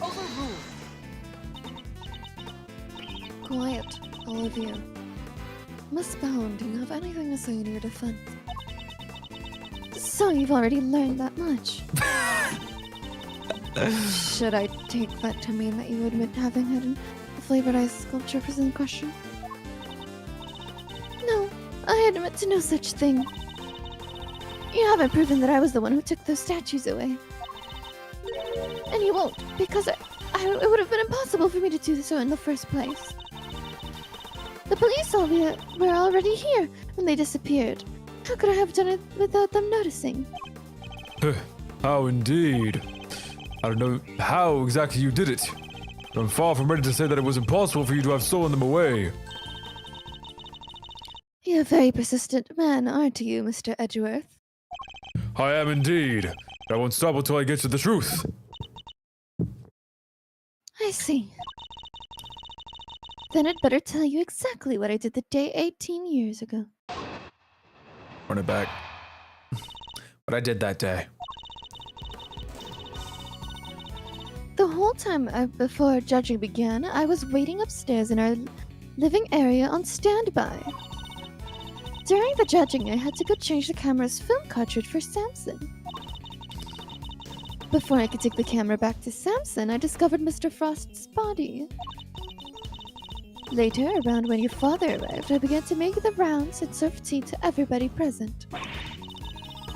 That was when I saw Mr. Gusto entering Mr. Frost's room. Those very movements on that day, it all happened. Oh my god, sorry, I'm getting lightheaded. It's okay. Because her voice is very breathy. I hardly see how you take issue with any of that. That's for us to decide, Miss Bound. Are you saying there's a contradiction in her story, Mr. Edgeworth? I'm more focused on providing the fact that she did indeed steal those statues. The question is, when she would have had the opportunity to do so. If I can pinpoint that, I'd be able to prove what exactly she got up to. Rebuttal. What I did that day. All time before judging again. Okay, I'll press everything as per usual. No, please, I can't do her voice anymore. You want to take a break? Oh, it's okay. What were you doing while you were waiting? I was in my room practicing dance routines. Woo! I was on a show called Bacon Bop with Samson, you see. Bacon Bop? What kind of show is that? It was a children's show. The two of them would sing and dance as they made a variety of sweets. Whoa, that sounds awesome. Hold the phone, Miles. Do you used to watch it? My father introduced me to it. I may have watched an episode or two. You know why. Come on, tell me, tell the You guy. don't remember? Gary was like, I might show it to my son. I do remember. Yeah. I love that. So Miss Bound passed the time before the judging began by practicing her dance routines. Since the moment when Miss Bound stole the sculptures. Ah, that's what we're gonna have to do, huh?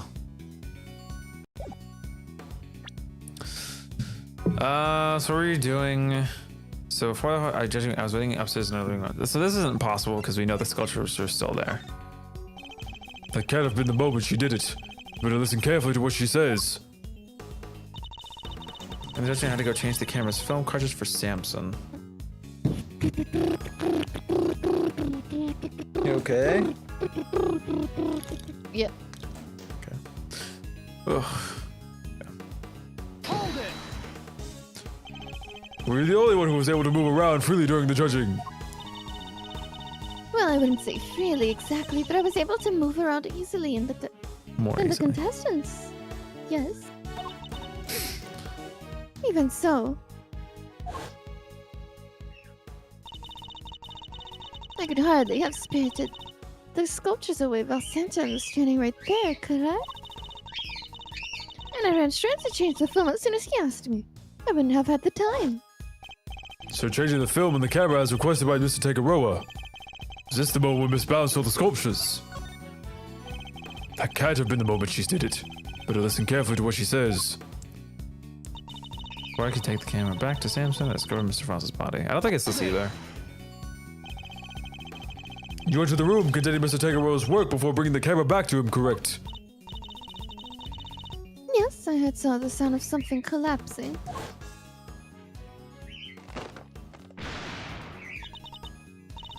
Samson? Are you in here?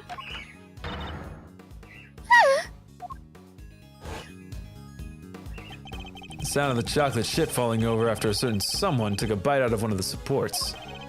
And Mr. Takaroa was still in Mr. Gusto's room when you found the body. Yes, I'm fairly sure that was the case. He was judging each room in order and he liked to take his time. The point at which she discovered Mr. Frost's body. Was this the moment when Miss Bounce saw the sculptures? We know the police had already seen the statues at this point, I think. Or shortly after, so no. Can't have been the moment she did it. Better listen carefully to what she says. You know, when your father and I began to make the rounds and serve tea to everybody present. That's almost definitely when she did it. So I saw Mr. Gusto's image across the room. Okay. Just as you did today. Yes, I went around and offered everybody working on an investigation a cup of tea. Present company included. I remember it well. You were here. You were here, there, upstairs, downstairs, everywhere with that little card of yours. Interesting. Did anything strike you as strange around that time? Oh yeah, Gregory was singing the praise of Judy's tea, and I think he mentioned his saucer was cold. What the fuck is a saucer? It's the cup. It's the plate under the cup.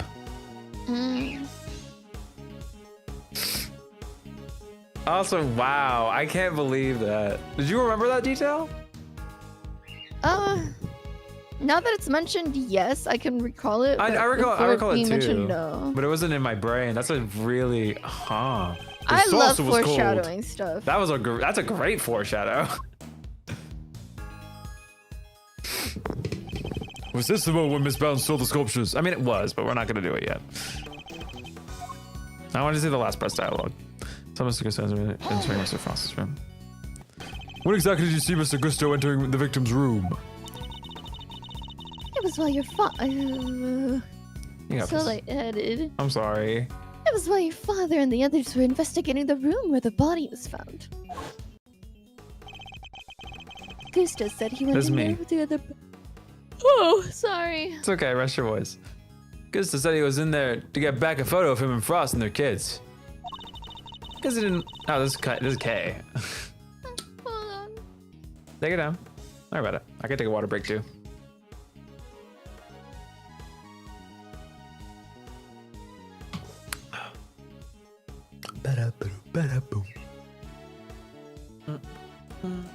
My water tastes like plastic. Water's water, okay? Don't worry about it. No, it's because it's been in my bottle. Nah. Happens. Because he didn't want anybody to suspect they'd been working together, right? They'd been working together, comma, right? Pretty sloppy of him to get spotted, though. Definitely not great thief material. I think Mr. Gusto could live with that, to be honest. So, the moment when Mr. Gusto stuck into Mr. Frost's room. Is this the moment when Miss Bounce stole the sculptures? I mean, obviously not. Can't have been the moment she did it. Better listen carefully to what she says. To figure out when Miss Bound would have been able to steal the sculptures. Close your best window of opportunity. You'd think a great thief like me would have an inkling, but I'm drawing a blank here. If you're going to get to the bottom of this, I need to grill her harder. So get to it. Right behind you, big man. All right. Big man. Hey. Anyone on big man?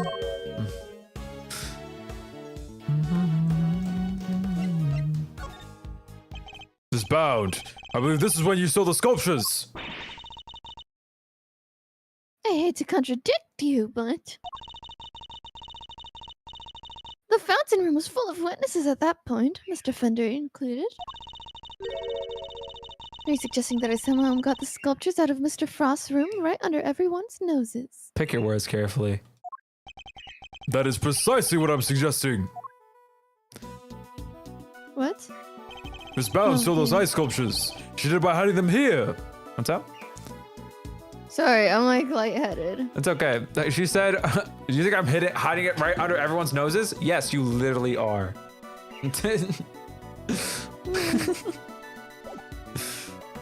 Miss Bound stole those ice sculptures, and she did it by hiding them here. Take that!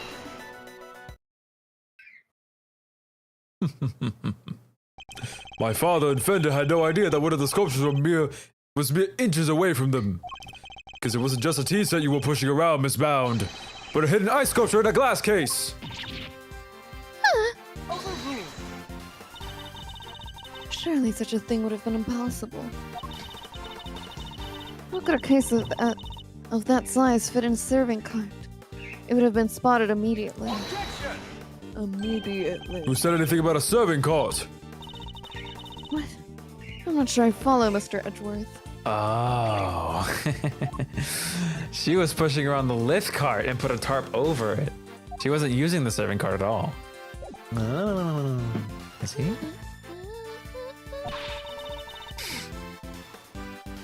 Where's you?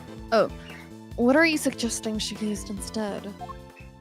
I'm suggesting that Miss Bound used this to transport the sculptures. Take that! And this is... The cart that Miss Bound used to move the flavored ice sculptures out of Mr. Frost's room 18 years ago. And it would appear that the very same cart is still here with us in this fountain room.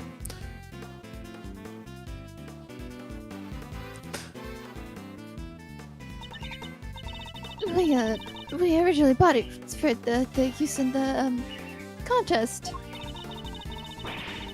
And you're saying that Miss Bound loaded Mr. Frost's sculptures onto this cart and carried them off? I am.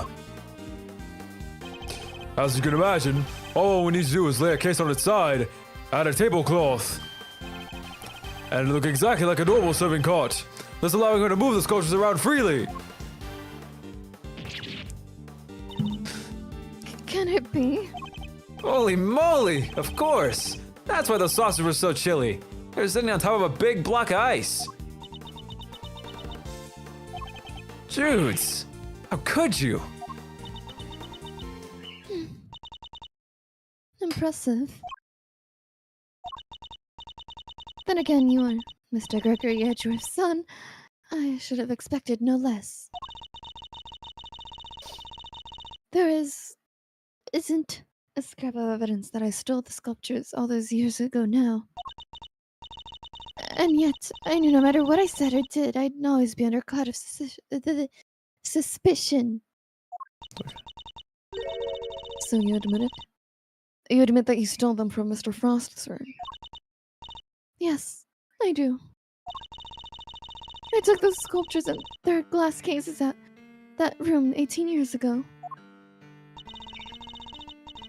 And Mr. Edgeworth correctly concluded that I dressed up the lift cart as a serving cart to do it.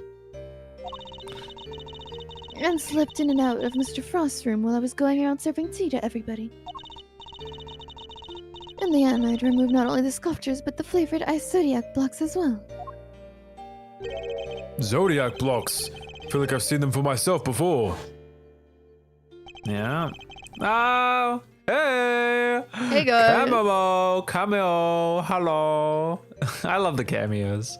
There's a huge block of ice on display here. It must be incredibly heavy, though maybe not. But with it being hollow on the inside. If the Winter Wing really is an exact replica of Mr. Frost's room from 18 years ago, then even though my father never saw them because they'd already melted, the Zodiac blocks must have been in the victim's room back then as well. When I had finished removing the 2 ice sculptures and the 2 Zodiac blocks out, I took 2 fresh empty cases to Mr. Frost's room and put them where the original 2 had been. Only the sculptures had been kept in glass cases, you see, to prevent them from being damaged. The blocks were a little more robust, so they'd been displayed as it is. Or as is. As stated in the contest rules, we were responsible for providing all display materials, including cases. Meaning it would have been easy for her to prepare those empty spares she swapped in. Mr. Frost's room contained quite a few other flavored ice works in the progress. I figured if I melted them down somehow, the resulting puddle would look like it came from the sculptures. And that is how the sculptures from 18 years ago came to be in the Winter Wing today. I have to say, Mr. Edgeworth, that is quite the confession. You gotta say everything. Indeed. I think she offered it so willingly because she knows there's nothing we can do with it. That is all I have to tell you. However, despite everything I've shared, you cannot charge me with anything now, can you? What? How'd you figure that? Oh my. I would have thought you might know to at least this much given we're at a crime scene. I suggest you memorize the various statutes of limitations outlined in this book. Statues of what? Statutes of Limitations book. A book explaining the statutes of limitations of various crimes. Jotted down in my organizer. Simply put, K. Nah, I'm good. Fine, I'll read the dialogue first, fine. Simply put, K. Prosecutors only have a certain amount of time within which they can put a suspect on trial for a given crime. Let's take a closer look, shall we?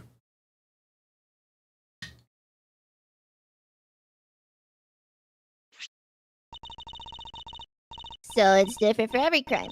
Murder, 15 years. Theft, 7 years. Ah! Yes, Miss Bounce saw the ice sculptures 18 years ago, so it's too late to have her arrested for that crime.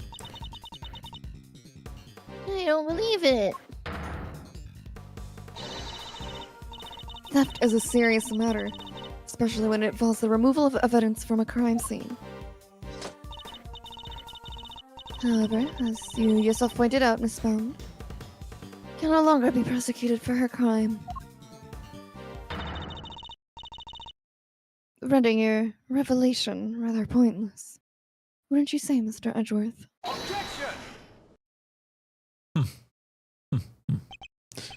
I wouldn't be so sure about that. For you see, the theft of the ice sculptures isn't my principal interest here. I find the body that reappeared 18 years after the theft to be of considerably more interest. On my tongue. Are you suggesting that I also hid Mr. Frost's body? I am indeed. But how do you keep a body hidden for 18 years without anybody finding it? But hiding it in a very unusual way. Oh, now this is interesting.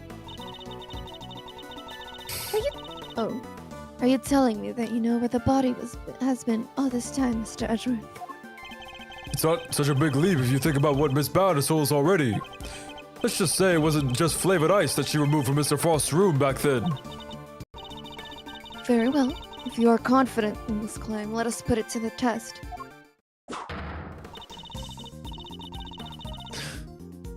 Tell me, Mr. Edgeworth, where exactly was Mr. Frost's body hidden? Very simple. It was hidden in a place. I just need to remember what the place is. It's inside the sculpture, I know. I was trying to figure out which evidence I should present first. Oh, would it be? Dude, wait, this is so creepy. Wait, think about it. the blood spilling out from inside the sculpture. Oh. It has to be here. You sure? Oh, but this is the Gemini case. This is Pisces. This can't be it. But it makes so much sense. But the Gemini case is the one that had blood in it. I'm pretty sure the red isn't blood, though. We literally talked about it being ubiquitous. Oh, yeah, that's right. Okay. So it's in the Gemini case. Is this the picture of the Gemini case? This is the Winter Wing. This is... Yeah, the Gemini case in the Winter Wing. It has to be here. Take that! This is where Miss Bound hit the body. I'm afraid you will have to demonstrate how that works, Mr. Edgeworth. Okay, I have to present the picture then.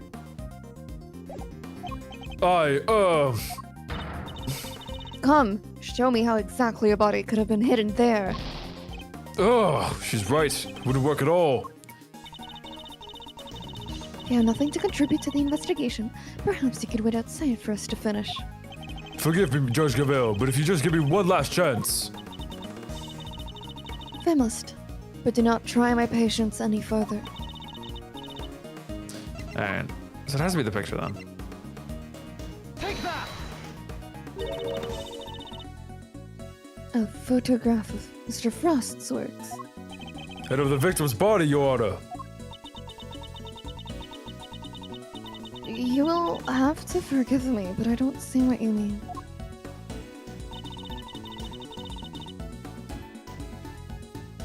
Oh, where exactly in this photograph is Mr. Frost's body? That's an extra S. Sorry, that's gonna bother me. That should just be Frost apostrophe S, not Frost's. Anyway. What? No, isn't it Mr. Frost's and then apostrophe and then you don't add an S? Yeah, no, because his name is Frost. You only add S apostrophe if it's a name ending in S.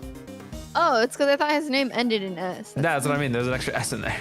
The victim's body. It's hiding right here. I need to. Oh, okay. Well, it's one of the two. I'm pretty sure it's this one though. He talked about the Wright case, and Gumshoe was talking about it. Take that. This is Mr. Frost's body here. Does that really look like a body to you, Mr. Edgeworth? Okay, I need to check again. The Gemini case. Which was the Gemini case, man? I'm stupid. I can check. That's not a Gemini case. The Gemini's the two people. I didn't know that. I didn't know. What? I was like, I thought there was something like relevant, like, oh, the Wright case. Right? If it specifically said Gemini, you could have asked me. The Gemini are the Are you people. not paying attention? I'm like mostly paying attention. I'm just getting confused because I'm lightheaded. I know, I'm sorry. Anyway, you can read my failure and then we can fix this up. I already said this, so double failure. You used too many brain cells there, Miser, you know? You want to take 5 to rest the old noggin? Please. We always knew that stress would get to you one day, but... It'll pack me up, Miles Schmiles. Or how about a cup of Ceylon tea? No, I'm fine. I especially don't need your mock sympathy. Then perhaps you'd like to try again. Victim's body is hiding right here. Take that! The Gemini sculpture. Yes, it may look like a sculpture at first glance, but it is in fact Mr. Frost's corpse. What? Surely you can't be serious. I don't see anything in the photograph to support such a wild claim. That's because a certain piece of evidence was used to hide the body in plain sight. What piece of evidence might that be? The The court demands that you present what was used to conceal the body. No. Brother, I'm super stupid today.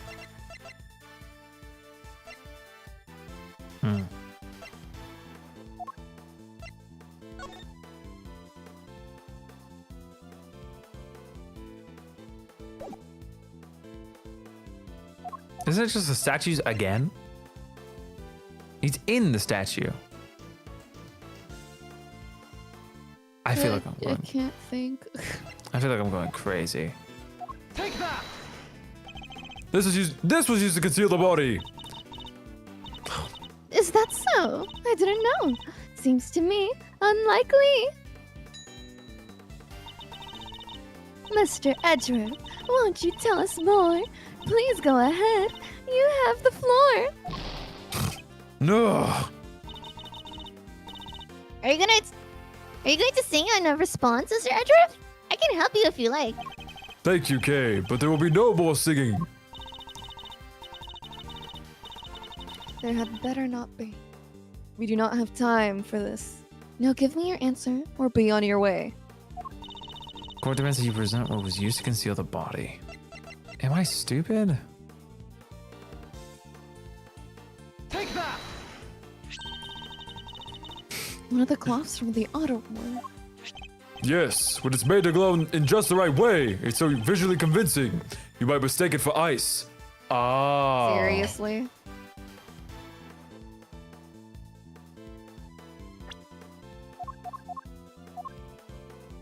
Oh my god. Oh, I see it now. Oh, wow. Oh. Because the cable is running below it. Oh my god. I was wondering about this cable. Because in the set of pictures we had from the past, this thing like disappeared. It's so weird. Oh, wow. Okay. That's cool. That's a really cool one. Okay. Isn't that right, Miss Scone? Well, yes, dear, but you can really make it look like anything, really. Even a blazing fire. On the right side of blue would make it look like an ice. Yes, exactly like it, in fact. It is not the case that a certain special device is needed to generate these colors, though. If you will care to take another look at the photograph of the winter wing, Your Honor. You'll notice there is a small box connected to the bottom of the Gemini display case. That's... One of the very light-emitting devices in question. Detective Gumshoe even confirmed its presence. In fact, this particular device went missing 18 years ago. Back then, it was no doubt firmly connected to the cloth inside the display case. Which means Miss Bound had no choice but to take it with her when she removed the sculpture. Shout out, Kibi. So you see, this cloth and the light-emitting device were being used to create the illusion that Mr. Frost's body was in fact a sculpture, a statue carved from ice.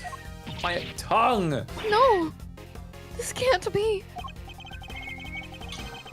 Wait, so you're telling me that that when we took that photo of us in the winter wing? Yes, we were standing right in front of the body.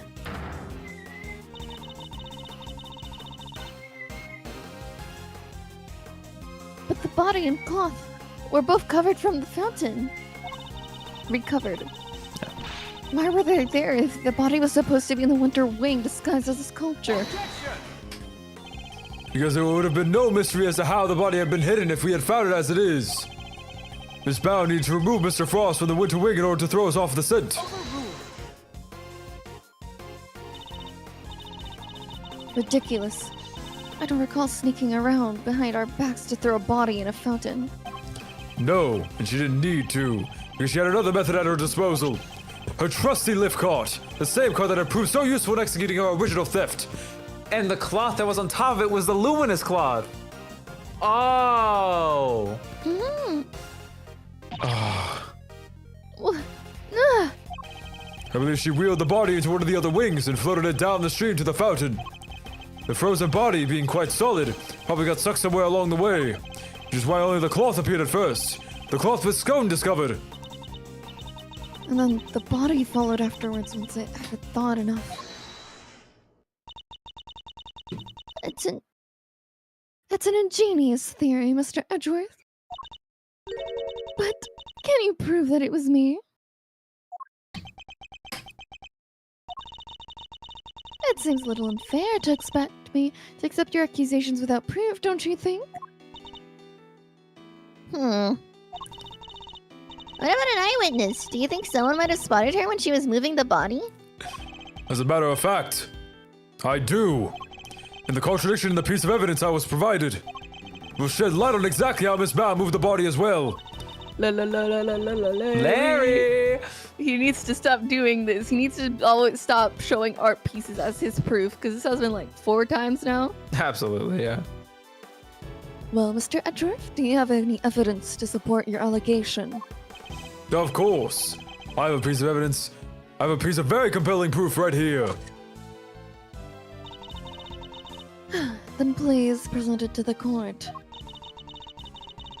What evidence do you have that proves Miss Bound acted as you claim? Take that! More drawings? Oh. Is that me? Yes, Mr. Bust drew sketches of people as they pass through the fountain room. But what I'm interested in is the cart we can see here. Miss Bound's serving cart. What about it? You don't see it. She's using the same trick she used 18 years ago. Here, go! We know that Miss Bound was busy moving Mr. Frost's body when this picture was being drawn. What?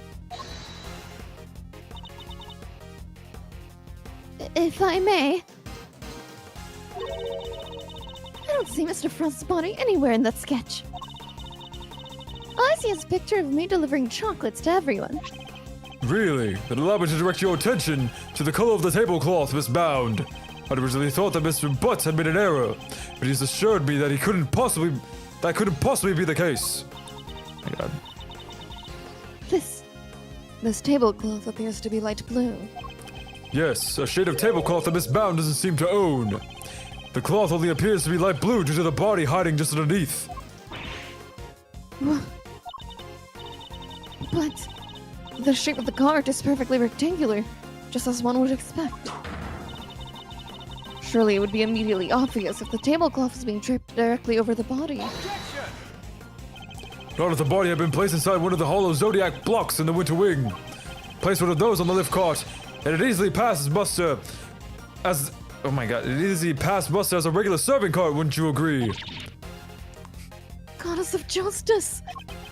Miss Bound, surely now you must admit that it was you who moved the body, just as you did 18 years ago. I didn't expect you to deduce all that from a single simple sketch. But that sketch alone isn't really enough for you to prove your theory, is it? You needn't worry on that front. My case doesn't rest solely on Mr. Bust's artwork. Once you had disposed of the body, your serving cart became a simple lift cart once more, which is exactly why we discovered it here in the fountain room. And without a serving cart, you had to find some place to put your chocolates. My chocolates, the one I was handing out. As we saw in the sketch, you had originally placed them on top of the cart. The chocolates you gave us came from your pocket. Oh yeah, mine was half melted. It was still super sweet and tasty though. They were being kept cold by the body. Or did you suddenly feel the need to put the chocolates in your pocket, Miss Bound? It was because you no longer had a serving cart to put them on. That's why. Seriously? One moment, please. You have explained what Miss Bound did with the chocolates and the lift cart. But what about the tablecloth? Where did it go? Indeed. Stashing the chocolates in her pocket was the only solution she could think of. I doubt Miss Bound had the time to dispose of an entire tablecloth. Well, Mr. Edgeworth, do you have an answer for me? I might. Miss Bound didn't hide or dispose of the tablecloth, Your Honor. In fact, it's right here, in front of us. Perhaps you would like to enlighten us? Where exactly is the tablecloth Miss Bound used to hide the body?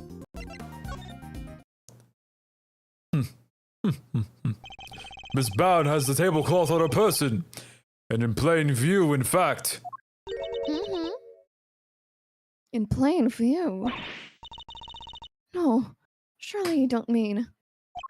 Miss Bound. It's the cloth around your waist, isn't it? Fuck yeah. And I there's don't wanna do proof because that. if you look at like the sketch artwork, I noticed that she was missing like the white thing on her waist from You're the drawing. right. Because I was like, that's really weird that there's no white cloth around her waist. I'm really Smart. confused about that. Given that the Zodiac blocks were kept in glass cases, that cloth would have been in direct contact with the ice. All we need to do is confirm my theories and test the cloth for traces of sugar used in Mr. Frost's work. The game is up, Miss Bound. It's time to come clean.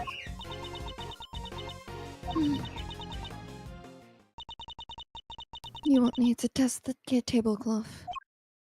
I forgot how to do her voice. It's okay. Everything he said is true. They're still delicious, and Professor Side Ultra, and I moved Mr. Frost's body. It was me. It was all me. Delicia, I'm so sorry. Last week I went into your bag and took it. Larry in the background.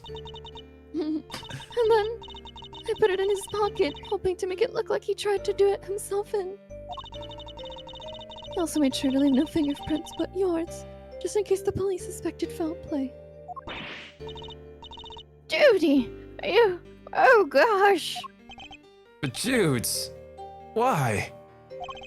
Aren't we supposed to be on the same side? All fighting together to free Samson? We were, but I couldn't afford to get arrested. Not yet. Not until I'd finally proven that Samson is innocent. I always planned to give myself up in the end, I swear. I know it's easy to say that now, but...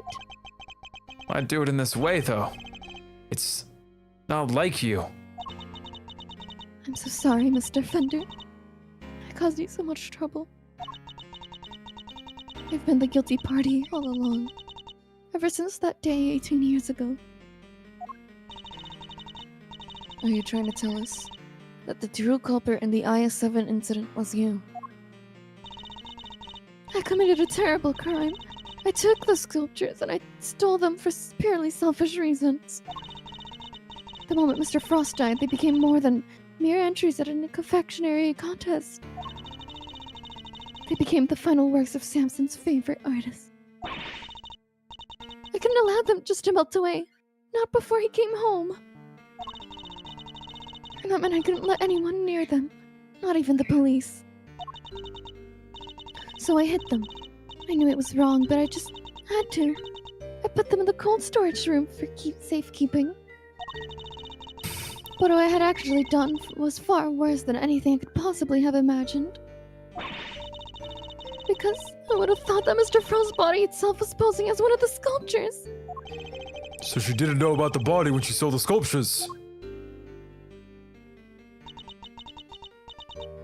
Samson is a kind man, a saint. He would never kill anybody, never. And yet, because of what I did, the police never found Mr. Frost's body, and Samson was found guilty.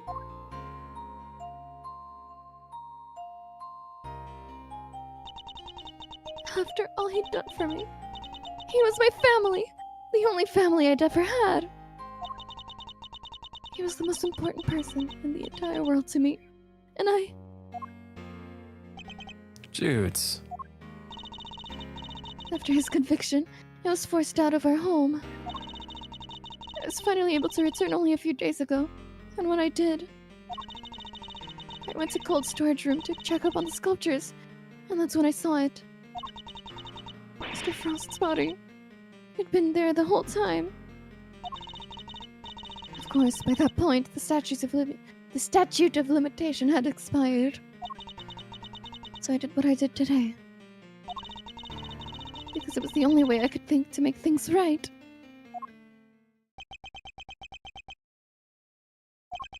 It seems I've misunderstood her intentions. Everything she's done really has all been for Mr. Tagaroa's sake. So lightheaded. I know. I was a lot Hey, of talking for what you. are you thinking about, Mr. Edgeworth? Something that's been puzzling me. Why did Miss Bound use poison gas? Why not a more reliable method? Why disguise the autumn wing as the winter wing? The only reason I can think of is to confuse someone who was here 18 years ago. Yeah, I wonder what she had in mind. Cue Eustace coming back from checking up on that guy, please. She was trying to prove that Mr. Tegaro is innocent. Miss Bound's ultimate goal must be to...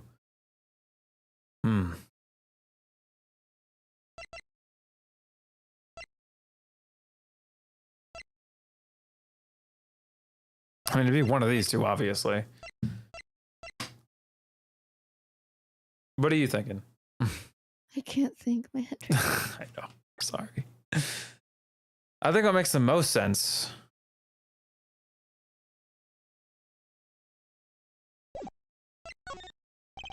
Could she have been trying to discover the identity of the true culprit? Miss Bound, your ultimate aim was to see Mr. Tegaro cleared of all charges, correct? And to that end, you had to expose the real killer and have the police find the body from 18 years ago. Is my understanding of your intentions correct? Man. Exhibiting the Figured it sculptures. I said, man, you figured it out. Exhibiting the sculptures was sure to force the killer to return to the crime scene.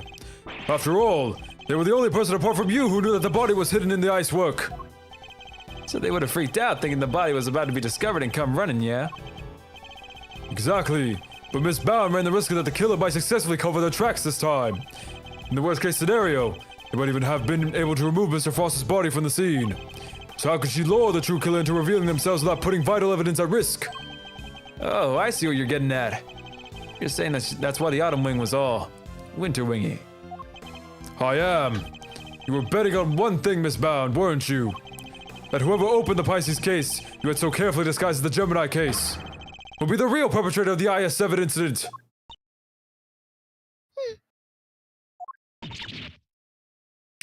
No. That's pretty goddamn smart. And my tongue hurts so bad. But that would mean the real killer was... Enough. Not another word. Do you realize the implication of what you're saying, Mr. Edgeworth? Are you prepared to stand? Or What? prepared, sorry. Why did I say prepared? It's okay. Are you prepared to stand behind the accusation you are clearly about to make? Miss Bound set a trap for Mr. Frost's killer. And that whoever found themselves caught in that trap is highly likely to be the guilty party. But I lack the evidence to support such an assertion. Assertion, my god. To accuse someone without any evidence is not to be done lightly, so...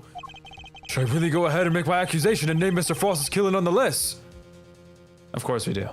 My head. My ultimate goal is to see the truth exposed. And to do that, I need to seize the moment!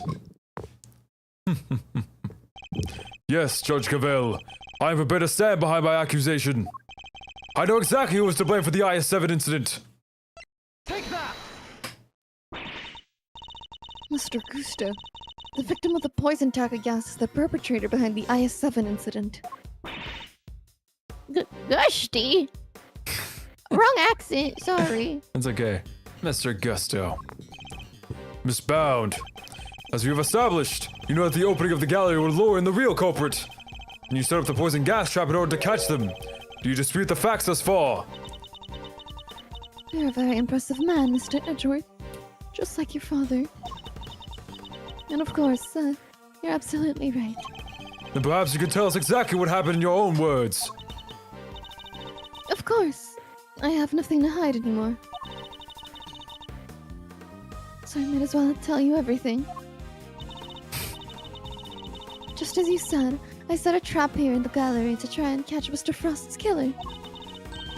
But before we opened, I made sure that the door in the autumn wing was the only one that was unlocked. When opening time came, I went around to unlock the doors of the various rooms, and found that the autumn wing had been locked from the inside. The killer is on the other side of the door. The thought, well, it frightened me. And then she simply walked away, leaving him to fall victim to a poison gas trap. When I heard Mr. Gusto was being treated for gas inhalation. Inhalation. Okay, that's when I knew he was the murderer. All that was left was the police to find Mr. Frost's body, and then Samson would finally be proven innocent. At least, that was my plan. Judes, why didn't you tell me? You know I'm always here for you, right? We could have found another way. It didn't have to be like this. Thank you, Mr. Fender. You've been so very kind to me all these years. But I'm the one who created this mess, so it was up to me to try and clean it up. I didn't care what it took, as long as I could get Samson out of that awful place. Judy, Judy, Judy. 18 years ago, the police managed to cover up the fact that Mr. Frost's body had gone missing. And if I went to them now, said it had reappeared, I was afraid they might have tried to cover things up again. So I worked off to set a very public incident here, in the gallery, in front of many witnesses as possible. As many. I can't even read anymore. I'm so sorry, Judy. You'd be sorry to me too. Samson, Gregory, I let you all down. Fender, this can't be easy for him. Also, we're sorry to you two for making you the head. No, I'm the one who should be apologizing. Oh, my bad. Mr. Edric, Mr. Fender, I hope you can forgive me. Or one day you can forgive me. And whatever punishment I have to face, I'm ready to accept it. But please, if I may ask one thing of you, is that you simply must clear Samson's name.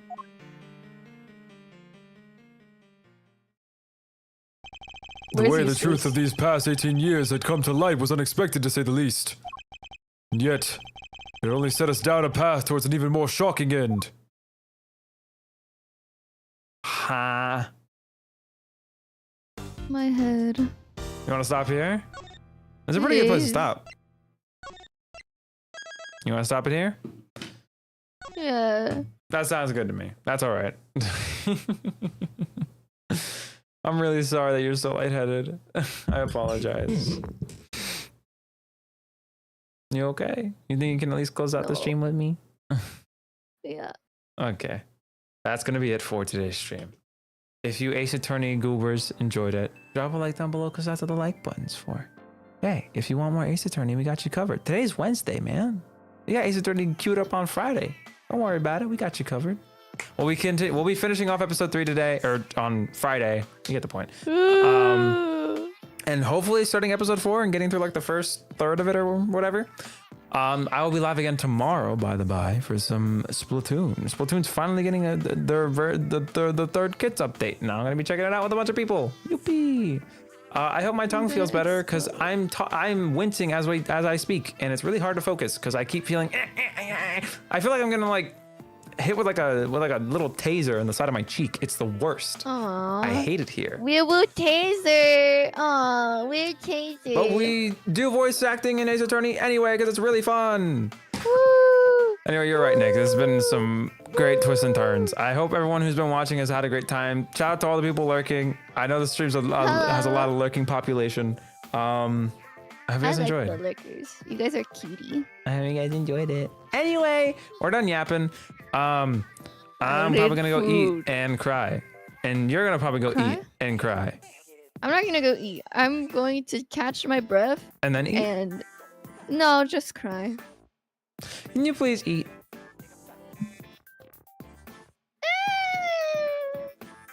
Maybe. I ate all the cool croutons that I had this morning. Now there's none anymore. Fine. Anyway, I'll leave you guys here. Goodbye. Stay safe or something. Bye. Goodbye, chat. It was nice seeing you. Bye. Oh, how I love my cute little chat, my little pumpkins. Oh my god.